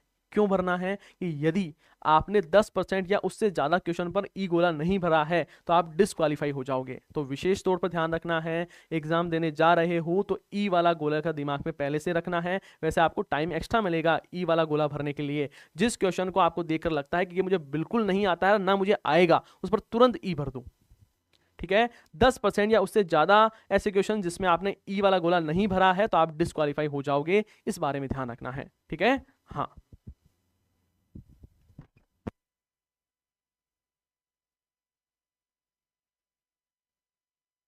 आगे देखो, देखें निम्नलिखित में से कौन सी वोलेटाइल मेमोरी है, कौन सी मेमोरी कैसी है, वोलेटाइल मेमोरी है। अब देखो वॉलेटाइल मेमोरी और नॉन वॉलेटाइल मेमोरी क्या होती है। देखो रैम है, पहली बात तो आपसे पूछा है वॉलेटाइल कौन सी होती है, तो रैम होती है सर। रैम क्या है सर, रैम क्या होती है, रैम होती है रैंडम एक्सेस मेमोरी। रैम को बोलते हैं रैंडम एक्सेस मेमोरी, और ये क्या होते हैं, वॉलेटाइल होती है। वॉलेटाइल मेमोरी का मतलब है कंप्यूटर को जैसे ही आप बंद करोगे ना, उसके पश्चात ये मामला सारा उड़ जाता है, स्टोरेज समाप्त हो जाता है। कैसे सर समझाओ। जैसे मान लो कि मैंने ये सारे सिस्टम खोल रखे हैं, है ना, जैसे ये कंप्यूटर ही है, ये आपको कंप्यूटर दिख रहा है ना, हाँ सर ये कंप्यूटर दिख रहा है। अब मैंने मान लो यहाँ पर नोट खोल दिया, टेलीग्राम खोल रखा है, क्रोम खोल रखा है, ये खोल रखा है। अभी जैसे ही क्या होगा, मैं यदि बटन बंद कर दूं तो कंप्यूटर क्या हो जाएगा, बंद हो जाएगा सर। और कंप्यूटर बंद होते ही ये सारा जो हमने खोल रखा है ना वो सारा चला जाएगा। आपके साथ में भी हुआ होगा, जब आप कंप्यूटर चलाते हो कई बार लाइट चली जाती है, सारा सिस्टम उड़ गया। इसका मतलब क्या हुआ सर, वो सारी चीजें क्या होता है, रैम में चलती है। जब आप किसी को सिस्टम को सॉफ्टवेयर को लॉन्च करते हो ना, लॉन्च का मतलब जैसे चला दो, जैसे बात को समझना, एक बात को ध्यान से समझना। जैसे मैंने क्या किया कि यहां पर कोई भी फोल्डर, जैसे दिस कंप्यूटर है, मैंने इस दिस कंप्यूटर को खोला, या मैं ऐसे मान लेता हूं कोई फाइल को खोलता हूं। जैसे मान लो ये 100 क्वेश्चन आंसर, 100 क्वेश्चन की एक फाइल है। जैसे मैं इस फाइल पर डबल क्लिक करता हूं, अरे ये कॉपी कैसे होने लग गई, है ना, कोई बात नहीं। जैसे मैंने इसको खोला, जैसे इस फाइल को मैंने खोला, ये फाइल किसकी है, हाँ ये आपके पॉलिटी वाली क्लास की है। इस फाइल को जैसे ही मैंने खोला ना, इस फाइल ये कहां पर चली गई, इस फाइल है वो चली गई रैम में। मतलब जब भी हम कोई सॉफ्टवेयर को लॉन्च करते हैं, जैसे ऑन करते हैं, वो कहां पर चलती है, रैम में चली जाती है, और रैम में फिर क्या करती है, चलती है। अब मैं जैसे ही कंप्यूटर को बंद करूंगा ना, ये फाइल सारी चली जाएगी, ये फाइल है ना सारी चली जाएगी, क्योंकि रैम है वो वोलेटाइल मेमोरी होती है। और वोलेटाइल से तात्पर्य ये होता है कि जब हम कंप्यूटर को बंद करते हैं, उसके बाद सारा जो डाटा स्टोर किया हुआ ना वो समाप्त हो जाएगा। ये तो होती है रैम। और जो कैच मेमोरी होती है वो भी सेम ऐसा ही काम करती है। कैच मेमोरी होती है ना, वो भी सेम ऐसा ही काम करती है। तो ये दोनों ही यहां पर क्या हो जाएगा, राइट ऑप्शन हो जाएगा। ये वोलेटाइल मेमोरी होती है। ये क्या होती है, वोलेटाइल मेमोरी होती है। आपसे पूछूं नॉन वोलेटाइल मेमोरी क्या होती है। नॉन वोलेटाइल मेमोरी होती है जिसका रोम, रीड ओनली मेमोरी, ये नॉन वोलेटाइल है। नॉन वोलेटाइल का मतलब है कि भैया ये कभी भी मिटती नहीं है, मिट नहीं सकती, है ना, इसको है ना हटाया नहीं जा सकता। जिस प्रकार आपने, यदि कोई आपका कोई बड़ा भाई बहन है, कोई मित्र है, मित्री है, जिसको है ना यहाँ पर वसुंधरा जी ने जो लैपटॉप दिए थे, वो लैपटॉप यदि आपके पास में है तो आपने देखा होगा उस लैपटॉप में सबसे पहले वसुंधरा जी की फोटो आती है। या फिर आप लेनोवा का यदि कंप्यूटर चलाते हो तो आपने देखा होगा जैसे ही कंप्यूटर को ऑन करोगे लेनोवा लिखा हुआ आएगा। वो किस में सेव किया हुआ है, वो साहब रोम में सेव किया हुआ है। और जो रीड ओनली मेमोरी होती है उसमें आप रीड ही कर सकते हो, हटा नहीं सकते उसमें, तो वो फिक्स है। आप कितने भी कोशिश कर लेना, आप में यदि कंप्यूटर में पहले यदि आपके वसुंधरा जी की फोटो आ रही तो वो तो आएगी, आपको देखनी पड़ेगी। यदि आपके लेनोवा लिखा हुआ आ रहा है, लेनोवा आपको देखना ही पड़ेगा। ठीक है, क्या कह रहे हो यार,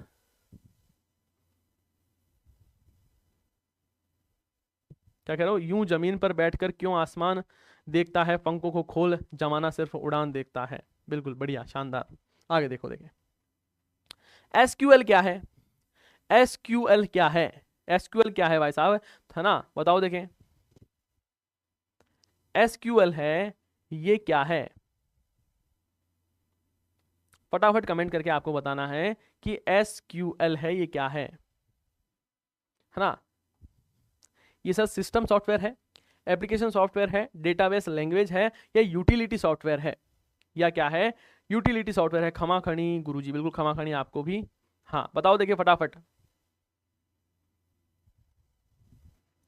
क्या कह रहे हो सर, फोर्थ ग्रेड में नेगेटिव मार्किंग से कैसे बचे। मैंने आपको पहले भी बताया था, यदि आपको नेगेटिव मार्किंग से बचना है तो 3-4 चीजों पर आपको विशेष तौर पर ध्यान देना होगा। क्या क्या, पहली बात तो आपको क्वेश्चन को बहुत बेहतरीन ढंग से पढ़ना है। जिस क्वेश्चन में ऐसा लिखा हुआ है निम्नलिखित में से कौन सा नहीं होगा, कौन सा असत्य है, उनको बहुत फोकस से पढ़ना। कई बार क्या होता है, आता हुआ क्वेश्चन आप गलत कर जाते हो क्योंकि आप क्वेश्चन अच्छे से नहीं पढ़ते हो। एक चीज तो ये ध्यान देना है। दूसरी बात, जो क्वेश्चन आपको 100% आ रहा है उस पर ही आपको करके आना है, इस चीज का ध्यान रखना है। और तीसरी बात यह है कि जो क्वेश्चन में आपको कंफ्यूजन है कि भैया ये 2 ऑप्शन है, 2 में से आपको एक आ रहा है, वहां पर भी बहुत सावधानी पूर्वक आपको आंसर लगाने हैं। इन 2-4 चीजों को ध्यान दोगे तो नेगेटिव मार्क्स से बच जाओगे। और एक चीज का और ध्यान रखना है कि यदि आप किसी पर गोला लगा रहे हो, गोला भर रहे हो, तो वहां पर आप ध्यान देना है कि जो क्वेश्चन, जैसे आप लगा कि 10वें में आंसर बी होगा, तो वहां पर बी पर ही गोला करना है। कई बार जल्दीबाजी में, कई बार आप बहुत ज्यादा उत्साहित हो जाते हो, अगर मेरे को तो सारे ही क्वेश्चन आ रहे हैं, और आप गलती से गलत गोला भर देते हो, तो उस चीज से भी बचना है, वहां से भी नेगेटिव मार्किंग हो जाती है। ठीक है, हाँ गवर्नमेंट सीनियर स्कूल, हाँ क्या है सर ये, ध्यान रखना है, एसक्यूएल है, ये डाटाबेस लैंग्वेज होती है। क्या होती है, डाटाबेस लैंग्वेज होती है। आगे देखो, देखें आगे क्या लिखा हुआ है। आगे लिखा हुआ, ये क्वेश्चन आपने पढ़ लिया। हाँ, ये लिखो, एक से अधिक प्रोसेसर द्वारा दो या दो से अधिक कार्यक्रमों को संचालित करने वाले प्रोसेसर होते हैं। पूछा है कि साहब बताइए कि एक से अधिक जो प्रोसेसर है द्वारा दो या दो से अधिक कार्यक्रम को संचालित करना क्या कहलाता है, क्या कहलाता है, multi processing, multitasking, multi programming, multi sharing. ध्यान रखना है, क्या हो बोलते हैं इसको, इसको बोलते हैं सर मल्टी प्रोसेसिंग। जब क्या हो, एक से अधिक प्रोसेसर हो तो मल्टी प्रोसेसिंग हो गया, है ना। ध्यान रखना, मल्टी प्रोसेसिंग ऑपरेटिंग सिस्टम एक से अधिक सीपीयू का प्रयोग अथवा एक से अधिक प्रोसेसर का प्रयोग करता है एक साथ में ही, और इसलिए इसको मल्टी प्रोसेसिंग ओएस कहा जाता है, ऑपरेटिंग सिस्टम कहा जाता है। सर नेगेटिव मार्किंग है क्या, अरे भाई साहब, हो हे भगवान देवता, कहाँ थे आप महाराज, इतने दिन कहाँ थे आप। कोई नहीं है, यदि आप अब सोच रहे हो ना नेगेटिव मार्किंग है या नहीं है, तो फिर आपके लिए नेगेटिव मार्किंग है ही नहीं, आप तो जचा के करके आ जाना। यदि आपको अभी तक ये नहीं पता नेगेटिव मार्किंग है या नहीं है, जचा के नेगेटिव मार्किंग हो या नहीं हो, आपको क्वेश्चन करके आने फुल, है ना। हाँ, जाना मल्टी प्रोसेसिंग बोलते हैं। मल्टीटास्किंग क्या होता है, मल्टीटास्किंग का मतलब होता है जब एक ही समय पर एक से अधिक कार्य हैं वो अपन उसी समय करते होते हैं, वो क्या होता है, मल्टीटास्किंग बोलते हैं उसको। मल्टी प्रोसेसिंग का मतलब होता है एक से ज्यादा प्रोसेसर एक साथ काम में ले रहे हो, मल्टी प्रोसेसिंग। और मल्टीटास्किंग का मतलब होता है कि जब आप एक से ज्यादा टास्क एक समय पर कर रहे हो, उसे मल्टीटास्किंग बोलते हैं। टाइम शेयरिंग क्या होता है, जब आप क्या करते हो, सीपीयू द्वारा अलग अलग प्रायोरिटी के आधार पर यदि आप किसी काम को करते हो कि भैया टाइम शेयरिंग, टाइम को हमने तोड़कर बांट दिया कि इस काम में ये करूंगा, इस टाइम में ये करूंगा, इस टाइम में ये करूंगा, उसे टाइम शेयरिंग है वो बोला जाता है। ध्यान रखना है, ठीक है।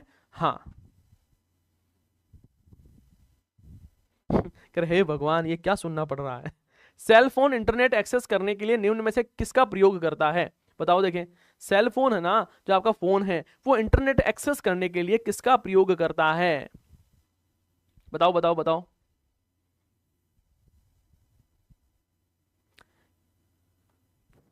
यदि आपको इंटरनेट एक्सेस करना है तो आप क्या करते हो, सर हमें ब्राउजर पर जाते हैं, तो भैया यही तो आंसर होगा इसमें, माइक्रो ब्राउजर सॉफ्टवेयर पर जाओगे आप। किस पर जाओगे, माइक्रो ब्राउजर सॉफ्टवेयर पर जाते हो, है ना।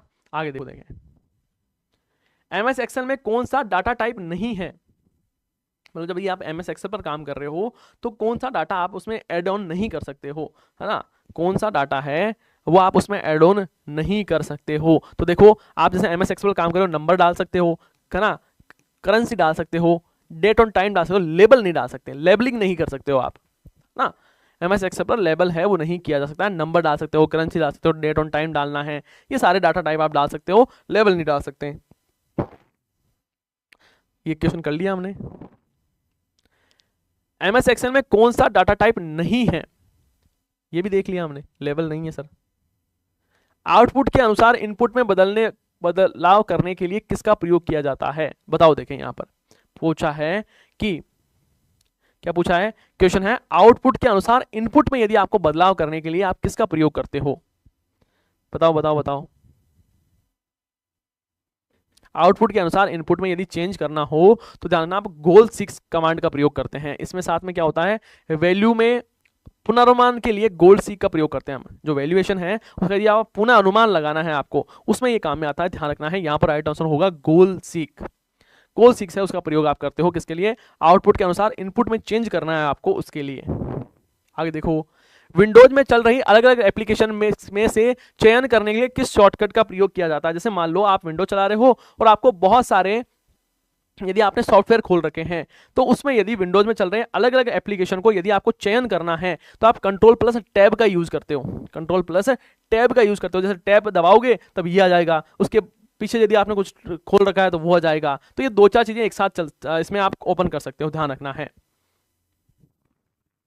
समझ गए क्या, कंट्रोल प्लस टैब दबाओगे तब अलग अलग एप्लीकेशन में आप घूम सकते हो। जैसे ये एप्लीकेशन खुला हुआ है, आप कंट्रोल टैब दबाओगे तो कोई ये दूसरा एप्लीकेशन खुल जाएगा, जैसे ये विंडो खुल गई, फिर और टैब दबाओगे फिर ये खुल जाएगा, तो ऐसे खुलता रहेगा। सर ई वाला ऑप्शन भरना जरूरी है क्या? बेटा ई वाला ऑप्शन भरना जरूरी है। यदि आपको जो क्वेश्चन नहीं आ रहा है, आपको लगता है मुझे बिल्कुल नहीं आता है, उसमें आपको ई वाला ऑप्शन भरना है। और यदि आपने 10% या उससे कम जो क्वेश्चन है, उससे ज्यादा जो क्वेश्चन है, उस पर यदि आपने ई वाला गोला नहीं भरा है तो आपके जो आप उस एग्जाम से डिस्क्वालीफाई हो जाओगे, ध्यान रखना है। आगे देखो, एमएस पावर पॉइंट में किसी शब्द की वर्तनी जांचने के लिए हम दबाते हैं। यदि आपको उसकी चेक करना है कि यार उसमें कोई अशुद्धियां तो नहीं है, कोई वर्तनी संबंधी कोई अशुद्धि तो नहीं है, तब यहां पर आप क्या दबाते हो? तो ध्यान रखना है, वर्तनी संबंधी जो चीजें जांचने के लिए,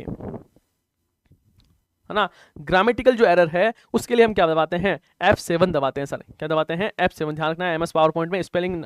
सर इंटरव्यू क्या होगा? सर जी जैसलमेर में समाज सलाह में रुकने। हाँ देखो यार, समझो जी इसको, नेगेटिव मार्किंग है क्या? नहीं है नेगेटिव मार्किंग, जिसको नहीं पता उसके लिए नहीं है। यार समझते ही नहीं हो, देखो बात को समझो यहाँ पर। तो एमएस पावर पॉइंट में स्पेलिंग या ग्रामर चेक करने के लिए कीबोर्ड में हम जो F7 होता है ना, फंक्शन की है, उसको हम दबाते हैं, ध्यान रखना है, ठीक है। हाँ, और कंट्रोल प्लस F7 जब आप दबाते हो तब क्या होता है? डिक्शनरी खुल जाती है ना। डिक्शनरी का जो डायलॉग बॉक्स है वो ओपन हो जाता है ना। जैसे आप करोगे तो डिक्शनरी खुल जाएगी आपकी। ये देख लिया हमने क्वेश्चन। एक्सेल में संपूर्ण कॉलम को हाइड करने के लिए किस शॉर्टकट की का प्रयोग किया जाता है? एमएस एक्सेल है ना, उसमें यदि आपको क्या करना है? संपूर्ण कॉलम को हाइड करना है, छिपाना है, तब आप क्या दबाओगे? सर कंट्रोल प्लस ओ दबाते हो, ठीक है। हाँ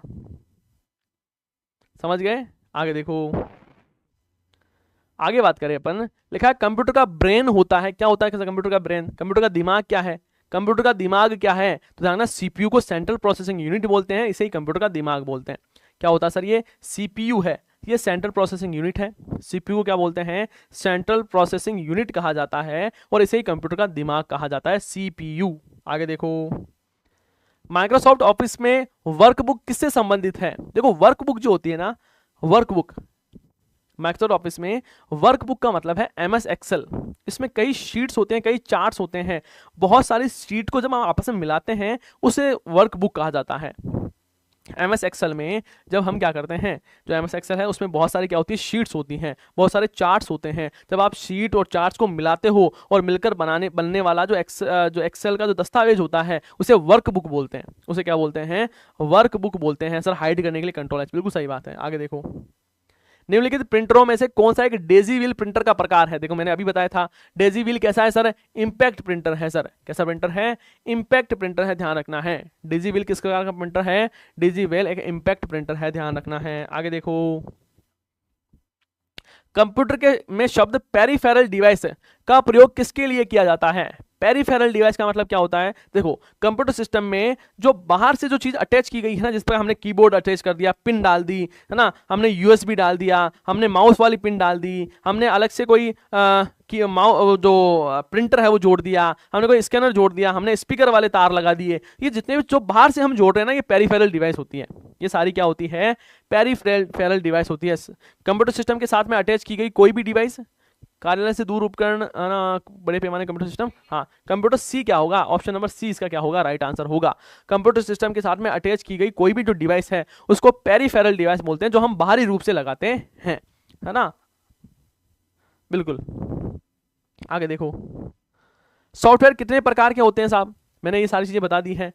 सॉफ्टवेयर कितने प्रकार के होते हैं? तो सॉफ्टवेयर हैं वो एप्लीकेशन सॉफ्टवेयर होते हैं, सिस्टम सॉफ्टवेयर होते हैं, यूटिलिटी सॉफ्टवेयर होते हैं। 3 प्रकार के सॉफ्टवेयर होते हैं, और तीनों मैं आपको बता चुका हूं। एप्लीकेशन सॉफ्टवेयर, है ना, सिस्टम सॉफ्टवेयर और यूटिलिटी सॉफ्टवेयर, ठीक है। हाँ, लिखा हुआ है निम्नलिखित समूह में से कौन सा समूह सभी आउटपुट डिवाइस है? बताओ, देखें सारी आउटपुट डिवाइस कहां पर है। देखो यहां पर देखें, कीबोर्ड क्या है सर? इनपुट है। प्रिंटर क्या है सर? प्रिंटर है वो आपके आउटपुट है। मॉनिटर क्या है सर? आउटपुट है। माउस क्या है सर? इनपुट है। प्रिंटर क्या है सर? आउटपुट है। मॉनिटर क्या है? आपके आउटपुट है। प्लॉटर क्या है सर? आउटपुट है। प्रिंटर क्या है? आउटपुट है। मॉनिटर क्या है? आउटपुट है। स्कैनर क्या है? इनपुट है। प्रिंटर क्या है? आउटपुट है। मॉनिटर क्या है? आउटपुट है। तो यहाँ पर राइट ऑप्शन क्या होगा? ऑप्शन नंबर सी, है ना। ऑप्शन नंबर सी क्या हो जाएगा? राइट हो जाएगा, ठीक है। देखो आउटपुट डिवाइस कौन सी होती है? तो सर प्लॉटर है वो आउटपुट डिवाइस होता है। प्रिंटर का बड़ा रूप मान लो आप इसको, है ना। Plotter, printer, monitor, headphone, speaker, touch screen, projector, ये सारे आउटपुट डिवाइस हैं। इनपुट क्या है sir? Keyboard, mouse, scanner, web camera, touch pad, microphone, joystick, laser pen, touch pen, ये सारे क्या है साहब? इनपुट डिवाइस होते हैं। क्या होती हैं? इनपुट डिवाइस होते हैं। बूटिंग कितने प्रकार की होती है? मैंने कहा भैया बूटिंग 2 प्रकार की होती है, पढ़ा चुका हूं, कोल्ड बूटिंग और वार्म बूटिंग, है ना। कोल्ड बूटिंग और वार्म बूटिंग क्या होती है समझा ही दिया आपको मैंने, है ना। आगे देखो, माइक्रोसॉफ्ट एक्सेल के लिए निम्न कथनों में से सत्य कथन का चयन कीजिए। यहां पर देखो देखो देखो राइट आंसर क्या होगा, मैं पानी पी लेता हूं तब तक।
हाँ,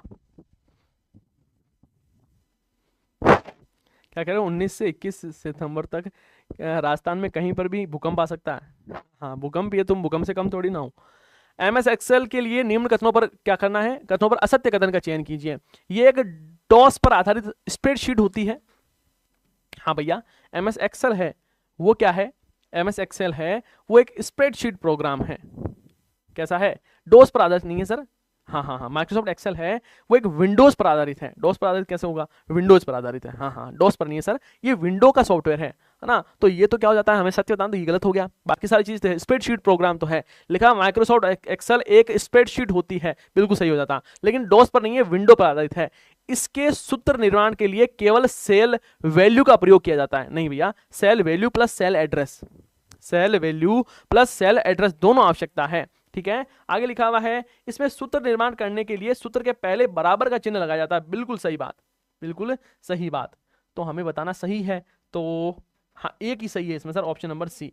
पहला गलत तो इसलिए हो जाता है, ध्यान रखना, माइक्रोसॉफ्ट एक्सेल में विंडोज पर आधारित क्या है? एक स्प्रेडशीट प्रोग्राम है। दूसरा क्या है कि इसमें सूत्र निर्माण के लिए सेल वैल्यू और सेल वैल्यू प्लस सेल की जो लोकेशन होती है वो दोनों आपको पता होना चाहिए। सेल वैल्यू और सेल लोकेशन दोनों के बारे में आपको पता होना चाहिए। दूसरी बात कि यहां पर लिखा हुआ है इसमें सूत्र निर्माण करने के लिए, बिल्कुल सही, जैसे ही सूत्र का निर्माण करना है पहले बराबर लगाओ। पहले क्या लगाओ? बराबर लगाओ। ठीक है ना, इक्वल का साइन से बाद में शुरू होगा। सूची 1 का सूची 2 से मिलान कीजिए। देखो सेलेक्ट ऑल मतलब कंट्रोल ए, सेव करना है कंट्रोल एस, कट करना है कंट्रोल एक्स, ओपन करना है कंट्रोल ओ। बिल्कुल इजी है, आप आराम से कर लोगे, आप आराम से कर लोगे, इसमें तो कोई दिक्कत वाली बात ही नहीं है, दिक्कत वाली कोई बात है ही नहीं। थैंक यू गुरुदेव, बिल्कुल गीता, हाँ बहुत बढ़िया, धन्यवाद आपका भी, है ना। आप हर क्लास में मेरे लिए, इस क्लास में आप हर क्लास देखते हो, इसके लिए आपको भी बहुत बहुत धन्यवाद। आगे देखो, डी रैम में डी का पूरा नाम क्या है? डी रैम क्या होती है सर? डी रैम का मतलब है डायनामिक रैम, है ना। डी का मतलब क्या? डायनामिक रैम होता है। ये सारा समझ में आ गया ना पहले वाला? ये क्वेश्चन समझ में आ गया ना आपको? बिल्कुल इजी इजी तो है। Control C, control X, control A, control S, control O. Control O किस में काम आता है? ओपन में। Control B, control bold, control I italic, control V paste, है ना। बेसिक बेसिक है ये, आप आराम से सीख जाओगे। डी रैम क्या होता है? डायनामिक रैम होती है सर ये, है ना। क्या होती है? डायनामिक रैंडम एक्सेस मेमोरी बोलते हैं, और ये प्राथमिक मेमोरी का उदाहरण है। ठीक है, और ये कैसी होती है सर? अस्थायी होती है, रैम अस्थायी होती है ना। हाँ देखो, यह है डायनामिक रैम। ठीक है, और ये रिफ्रेश होती रहती है, ध्यान रखना, डायनामिक रैम है वो हमेशा रिफ्रेश होती हुई देखने को मिलेगी आपको। ब्लैंक स्पेस डिवाइस मानव द्वारा समझने वाले डाटा को प्रोग्राम को ऐसे रूप में बदल देती है जिसे कंप्यूटर प्रोसेस कर सकता है। मतलब अपन जो चीज को समझते हैं ना, उसको चेंज कर देती है किसमें? जो कंप्यूटर समझता है। तो कौन करता है ऐसा? इनपुट डिवाइस करती है ना। हाँ सर, इनपुट डिवाइस जैसे मान लो अपन समझ रहे हैं, जैसे कीबोर्ड लिखा, कीबोर्ड में मैंने कहा NEE, है ना, 2 बार क्लिक किया, R A और J, तो ये मेहनत को तो ये एन समझ में आता है, लेकिन कंप्यूटर का एन थोड़ी समझ में आता है ना। तो कंप्यूटर की भाषा में इसको क्या बदला गया, बदल दिया गया। किसने बदला, इनपुट ने बदला। और इनपुट किस में डाल दिया सर, कंप्यूटर में डाल दिया इसने। तो ये इनपुट डिवाइस ही तो काम कर रही है ऐसा, तो इनपुट डिवाइस राइट आंसर हो जाएगा। माइक्रोसॉफ्ट पावर पॉइंट में शुरू से स्लाइड शो शुरू करने के लिए क्या दबाना पड़ता है। यदि आपको माइक्रोसॉफ्ट पावर पॉइंट चला रहे हो और आपको स्लाइड शो शुरू करना है तो आपको F5 दबाना होगा। जैसे ही फंक्शन कीज F5 दबाओगे स्लाइड शो शुरू हो जाएगा। स्लाइड शो क्या हो जाएगा, शुरू हो जाएगा। समझे मेरी बात को। हाँ, बाइनरी कोड होता है 0 1, उसमें चीजें दिखती है। बिल्कुल सही बात है। निम्न में से कौन सा एक ऑपरेटिंग सिस्टम नहीं है, कौन सा एक ऑपरेटिंग सिस्टम नहीं है। तो देखो मैक ओएस है, वो ऑपरेटिंग सिस्टम है, दिख रही रहा है ना। उबंटू है, लिनक्स है, लेकिन ये नहीं है सर। ये क्या होता है सर, इसको तो बोलते हैं गार्बेज इन गार्बेज आउट।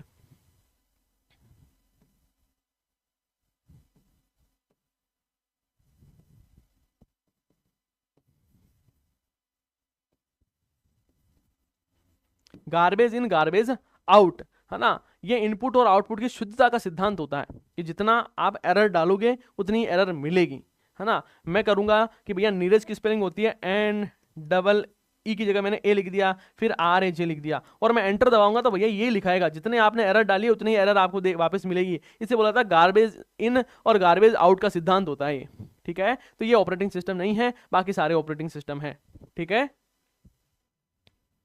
निम्न में से कंप्यूटर के एंटीवायरस का उदाहरण कौन सा है ना। ये सारे ही सर क्या होते हैं, एंटीवायरस ही है। ये एंटीवायरस किस प्रकार का सॉफ्टवेयर होता है, यूटिलिटी सॉफ्टवेयर होता है। कैसा होता है, यूटिलिटी सॉफ्टवेयर। एवेस्ट है ना। देखो एक मैकफी है, ये भी एंटीवायरस है। ये आपके सैल्मोन टूल किट है, ये भी है। नॉर्टन, ये नॉर्टन है, ये भी एक प्रकार का एंटीवायरस है ना। एवेस्ट है, AVAST, एवेस्ट, AVAST, ये भी एक प्रकार का एंटीवायरस होता है ना। एक एवीरा है, एवीरा, ये भी क्या है, एक प्रकार का एंटीवायरस है ना। क्विक हील भी एक प्रकार का एंटीवायरस होता है। निम्न में से कौन सा एक इनपुट डिवाइस है, इनपुट डिवाइस कौन सी बताओ। प्रिंटर क्या है, आउटपुट डिवाइस है। स्पीकर क्या है, आउटपुट है। OCR क्या है और प्लॉटर क्या है, प्लॉटर आउटपुट है। OCR क्या होता है सर, इनपुट डिवाइस होता है। OCR क्या है, एक प्रकार का, इसको ऑप्टिकल कैरेक्टर रिकॉग्नाइजेशन बोलते हैं। ऑप्टिकल कैरेक्टर रिकॉग्नाइजेशन, ये क्या है सर, एक प्रकार की इनपुट डिवाइस है। कैसी डिवाइस है, इनपुट डिवाइस है। आगे देखो, ALU का पूरा नाम है। ALU क्या होता है sir, arithmetic logical unit, arithmetic logical unit. ये भी क्या है, एक प्रकार का, ध्यान रखना है।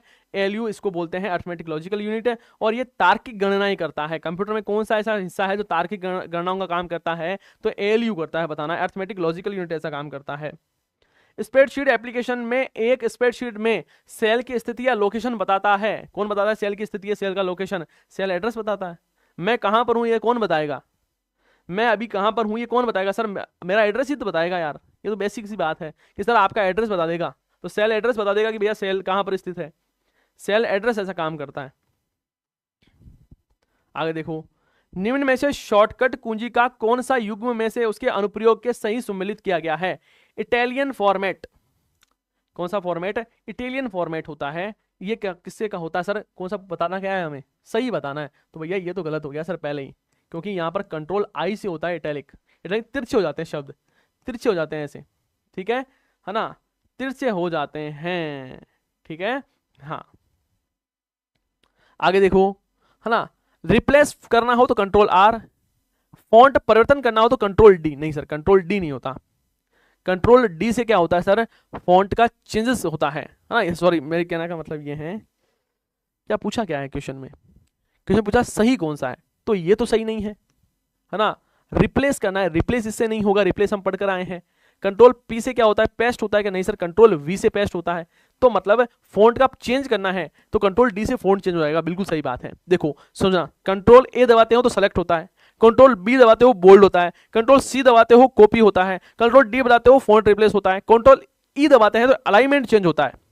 कंट्रोल E दबाने से क्या होता है, अलाइनमेंट चेंज होता है, और कंट्रोल P दबाने से प्रिंट होता है, पेस्ट थोड़ी होता है यार। पेस्ट के लिए कंट्रोल V दबाना पड़ता है ना। आप भी मेरे जैसे डी बताने लगे हैं क्या, कंट्रोल V दबाने से क्या होता है, पेस्ट होता है ना। यदि आपने कोई किसी को कट किया है, कॉपी किया है, पेस्ट करना तो कंट्रोल V। कंट्रोल H से क्या होता है, रिप्लेस होता है। तो ये R से थोड़ी होता है, कंट्रोल H से होता है रिप्लेस, तो है ना। और कंट्रोल आई से क्या होता है, इटैलिक होता है। समझ गए ना, गलत कौन सा हो गया अपना, सही कौन सा हो गया, तो सही एक ही है सर, कौन सा, फॉन्ट का चेंज करना। कंट्रोल डी से फॉन्ट चेंज हो जाता है, कंट्रोल डी से क्या होता है, फॉन्ट चेंज होता है। समझे या नहीं समझे, देखो A B C D E है ना, फिर पी, ये सारे याद करना आप। ए से सेलेक्ट होता है, बी से बोल्ड होता है, सी से क्या होता है, सी से कॉपी होता है, डी से क्या होता है, फॉर्मेट, इसे अलाइनमेंट, इसका फॉन्ट परिवर्तन होता है। कंट्रोल ई से अलाइनमेंट चेंज होता है, कंट्रोल पी से प्रिंट होता है, कंट्रोल वी से क्या होता है, पेस्ट होता है, कंट्रोल एस से रिप्लेस होता है, कंट्रोल आई से इटैलिक होता है। हाँ समझ गए गुरुजी, चलो अच्छी बात है। पीडीएफ फाइल के संदर्भ में कौन सा कथन सत्य है, देखो पीएल इसका कौन सा सत्य है, मतलब एक तो सत्य है बाकी सारे गलत है, एक तो सत्य है बाकी सारे क्या है, गलत है। अब देखना लिखा हुआ है इसका विस्तृत रूप प्रिंट डॉक्यूमेंट फॉर्मेट होता है, नहीं सर, है ना। पीडीएफ का मतलब क्या होता है, पीडीएफ का मतलब होता है portable file, portable document format, portable document format, PDF, P का मतलब पोर्टेबल, डी का मतलब डॉक्यूमेंट, एफ का मतलब फॉर्मेट, समझ गए। हाँ कंट्रोल जेड से सर अंडू होता है, बिल्कुल सही बात है। देखो यदि वर्ड फाइल का एक प्रकार है, ये एक वर्ड फाइल का क्या है, प्रकार है, नहीं सर वर्ड फाइल का प्रकार नहीं है, ये डॉक्यूमेंट का प्रकार है। ये क्या है, ये है ना पीडीएफ फाइल का एक प्रकार होता है, डॉक्यूमेंट है, इसको एडिट नहीं कर सकते अपन। आगे क्या, इसमें इमेज को ऐड या शामिल कर सकते हैं, क्या कर सकते हैं सर, है ना, इसको इसमें क्या शामिल किया जा सकता है, इसमें लिखा हुआ इसमें हम इमेज को ऐड या शामिल कर सकते हैं, इमेज ऐड कर सकते हैं, है ना। डॉक्यूमेंट में अपनी इमेज तो होती है, इसमें वीडियो फाइल ऐड नहीं, वीडियो फाइल ऐड नहीं होगी। तो देखो ये भी गलत, ये भी गलत और ये भी गलत, सही कौन सा, ये सही, समझ रहे हो भाई। जैसे पीडीएफ होती है, आप पीडीएफ में फोटो देखते हो ना, किसी पीडीएफ में वीडियो देखी क्या आपने, नहीं सर ऐसी क्या बातें करते हो, वीडियो तो नहीं देखी, है ना। पीडीएफ में वीडियो नहीं जाती है, पीडीएफ में क्या जाता है, पीडीएफ में सिर्फ और सिर्फ फोटो टेक्स्ट जाता है, समझ गए। हाँ आगे देखो, देखें है ना, सूची 1 का सूची 2 से मिलान कीजिए। स्कैनर क्या है सर, स्कैनर सर एक इनपुट डिवाइस है। सीपीयू क्या होता है, कंप्यूटर का मस्तिष्क होता है। प्लॉटर क्या है, एक आउटपुट डिवाइस है। फ्लैश ड्राइव क्या है सर, एक मेमोरी ड्राइव है ना। ये सारा मिलान करके देख लेना आप, आराम से मिलान हो जाएगी, ये कोई बड़ी चीज है ही नहीं इसमें एक भी, है ना। आगे देखो, निम्नलिखित मेमोरी में से कौन सी एक प्रति सेकंड कई बार रिफ्रेश होती है। मैंने आपको पहले बताया कि जो डायनामिक रैम होती है ना, ये क्या होती है सर, बार बार रिफ्रेश होती रहती है, और जो स्टैटिक रैम होती है उसमें रिफ्रेश की आवश्यकता नहीं होती, है ना। जैसे कंट्रोल, पहले आपको याद होगा, पहले अपन कंट्रोल F4 दबाकर रिफ्रेश करते थे, कंट्रोल F5 रिफ्रेश करते थे, रिफ्रेश बार बार, और ऐसे बोलते थे कि ना एक काम किया करो, जब भी कंप्यूटर चलाओ 4 बार पहले रिफ्रेश किया करो। याद आ रहा है आपको, पहले अपन कहते थे ना कि एक कंप्यूटर चलाते हो तो रिफ्रेश किया करो बार बार। तो भैया वो किसमें होते थे रिफ्रेश की आवश्यकता, है ना, जो डायनामिक रैम है। अब स्टैटिक रैम में ना रिफ्रेश की कोई आवश्यकता ही नहीं है, अभी हम जो यूज में लेते हैं वो स्टैटिक रैम होती है, इसलिए आपको रिफ्रेश की कोई आवश्यकता नहीं है। तो यार ना डायनामिक रैम यहाँ पर राइट ऑप्शन होगा। आगे देखो, आगे बात करें कंप्यूटर में डेटा प्रोसेसिंग का सही क्रम है। डेटा प्रोसेसिंग का सही क्रम क्या होता है, तो सर सबसे पहले हम क्या करते हैं, सबसे पहले हम करते हैं सर डाटा को इनपुट, सॉरी डाटा को सबसे पहले इनकमिंग डाटा लेते हैं हम, कोई भी डाटा लिया है ना, फिर उसका इनपुट किया हमने, क्या किया, सबसे पहले हमने इनपुट किया, तो सर सबसे पहले तो हम क्या करते हैं, डाटा को लेते हैं, डाटा को, है ना, इनकमिंग डाटा लेते हैं, या डाटा हमने इकट्ठा किया, फिर उस डाटा को इनपुट करते हैं, फिर वो डाटा क्या होता है, प्रोसेस होता है ना। जैसे मैं नंबरिंग लगा दूं, सबसे पहले 1 नंबर पर तो ये होगा, 2 नंबर पर ये होगा, 3 नंबर पे ये होगा, है ना, और फिर क्या होगा सर, फिर आउटपुट होगा, फिर क्या होगा, आउटपुट होगा, और फिर आउटपुट डाटा, आउटपुटिंग डाटा है वो काम करेगा। तो यहां पर राइट ऑप्शन क्या सा होगा, देखो देखें, 3 3 2 1 3 2 1 3 2 1 3 2 1 3 2 1, ऑप्शन नंबर सी, समझ गए। हाँ आगे देखो, सीपीयू का पूरा नाम क्या होता है सर, सेंट्रल प्रोसेसिंग यूनिट, क्या होता है, सीपीयू की फुल फॉर्म होती है sir central processing unit, option number C, है ना। यहां पर बहुत ध्यान से पढ़ा करो ऐसे क्वेश्चन का। आगे लिखा है इंटरनेट के क्षेत्र में आईएसपी का विस्तृत रूप है। आईएसपी का फुल फॉर्म होता है, आईपीएस का विस्तृत नाम क्या है, इंटरनेट सर्विस प्रोवाइडर। कौन होता है, इंटरनेट सर्विस प्रोवाइडर, ठीक है, इंटरनेट सर्विस प्रोवाइडर होता है सर। आईपी का मतलब है इंटरनेट सर्विस प्रोवाइडर, ठीक है, इंटरनेट सेवा प्रदाता बोल देते हैं हिंदी में। आगे देखें,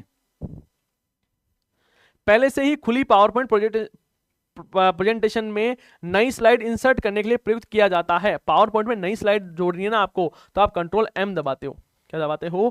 कंट्रोल एम दबाते हो। और यदि आपको कॉपी करना है, डुप्लीकेट बनाना है, तो आप कंट्रोल डी बनाते हो। उसी फाइल को वापस कॉपी करना है, कंट्रोल डी बना देते हो। और नया यदि स्लाइड जोड़नी है तो कंट्रोल एम से नई स्लाइड, नया डॉक्यूमेंट जोड़ना है तो कंट्रोल एन दबाते हो आप, है ना। नया प्रेजेंटेशन खोलनी है तो कंट्रोल एन, यदि स्लाइड जोड़नी है तो कंट्रोल एम, ध्यान रखना है। और उसका डुप्लीकेट बनाना है तो कंट्रोल डी।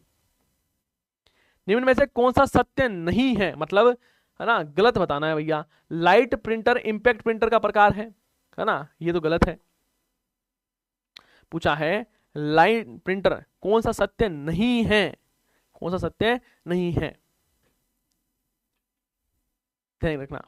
देखो लाइन प्रिंटर जो होता है ना, सॉरी, जो आपके लाइट प्रिंटिंग होता है, लाइट प्रिंटिंग वो तो होता है आपके नॉन इम्पैक्ट, लेकिन जो लाइन प्रिंटिंग है वो है आपके इम्पैक्ट प्रिंटर है। जैसे कैरेक्टर प्रिंटर है ना, कैरेक्टर प्रिंटर और लाइन प्रिंटर है वो इम्पैक्ट प्रिंटर होते हैं। तो ये तो बात बिल्कुल सही है, ये तो सही है ना। लाइट ध्यान रखना, कोई जैसे थर्मल होता है, जो आपके लेजर है ना, लेजर लाइट प्रिंटिंग है, ये नॉन इम्पैक्ट है। बाकी जो लाइन प्रिंटर होती है वो इम्पैक्ट प्रिंटर होती है, लाइन टू लाइन प्रिंट करता है ये, है ना। कैरेक्टर प्रिंटिंग प्रिंटर बोले तो कैरेक्टर प्रिंटर भी इम्पैक्ट प्रिंटर होता है। आगे देखो, एटीएम मशीन से निकलने वाली रसीद की छपाई इंपैक्ट प्रिंटर के द्वारा होती है। नहीं सर, उसमें कोई खड़खड़ाहट की आवाज नहीं होती। इंपैक्ट प्रिंटर की तुलना में लेजर प्रिंटर कम ध्वनि उत्पन्न करती है। हाँ, ये बात बिल्कुल सही है, ये बात। आगे देखो, प्रिंटर एक आउटपुट उपकरण है।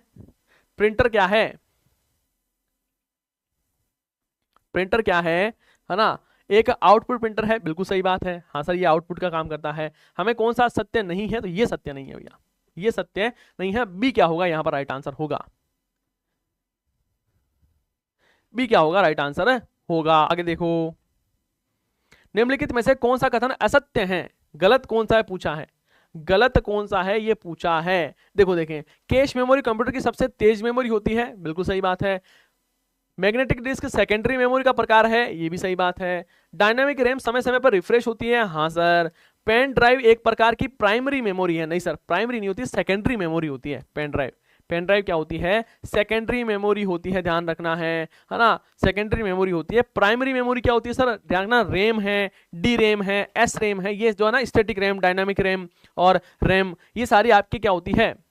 ये प्राइमरी मेमोरी का प्रकार है। जबकि सेकेंडरी मेमोरी होती है पेन ड्राइव, ऑप्टिकल है, मैग्नेटिक डिस्क है, सीडी पीडी, ये जितनी भी देखते हो ये सेकेंडरी मेमोरी का काम करती है ना।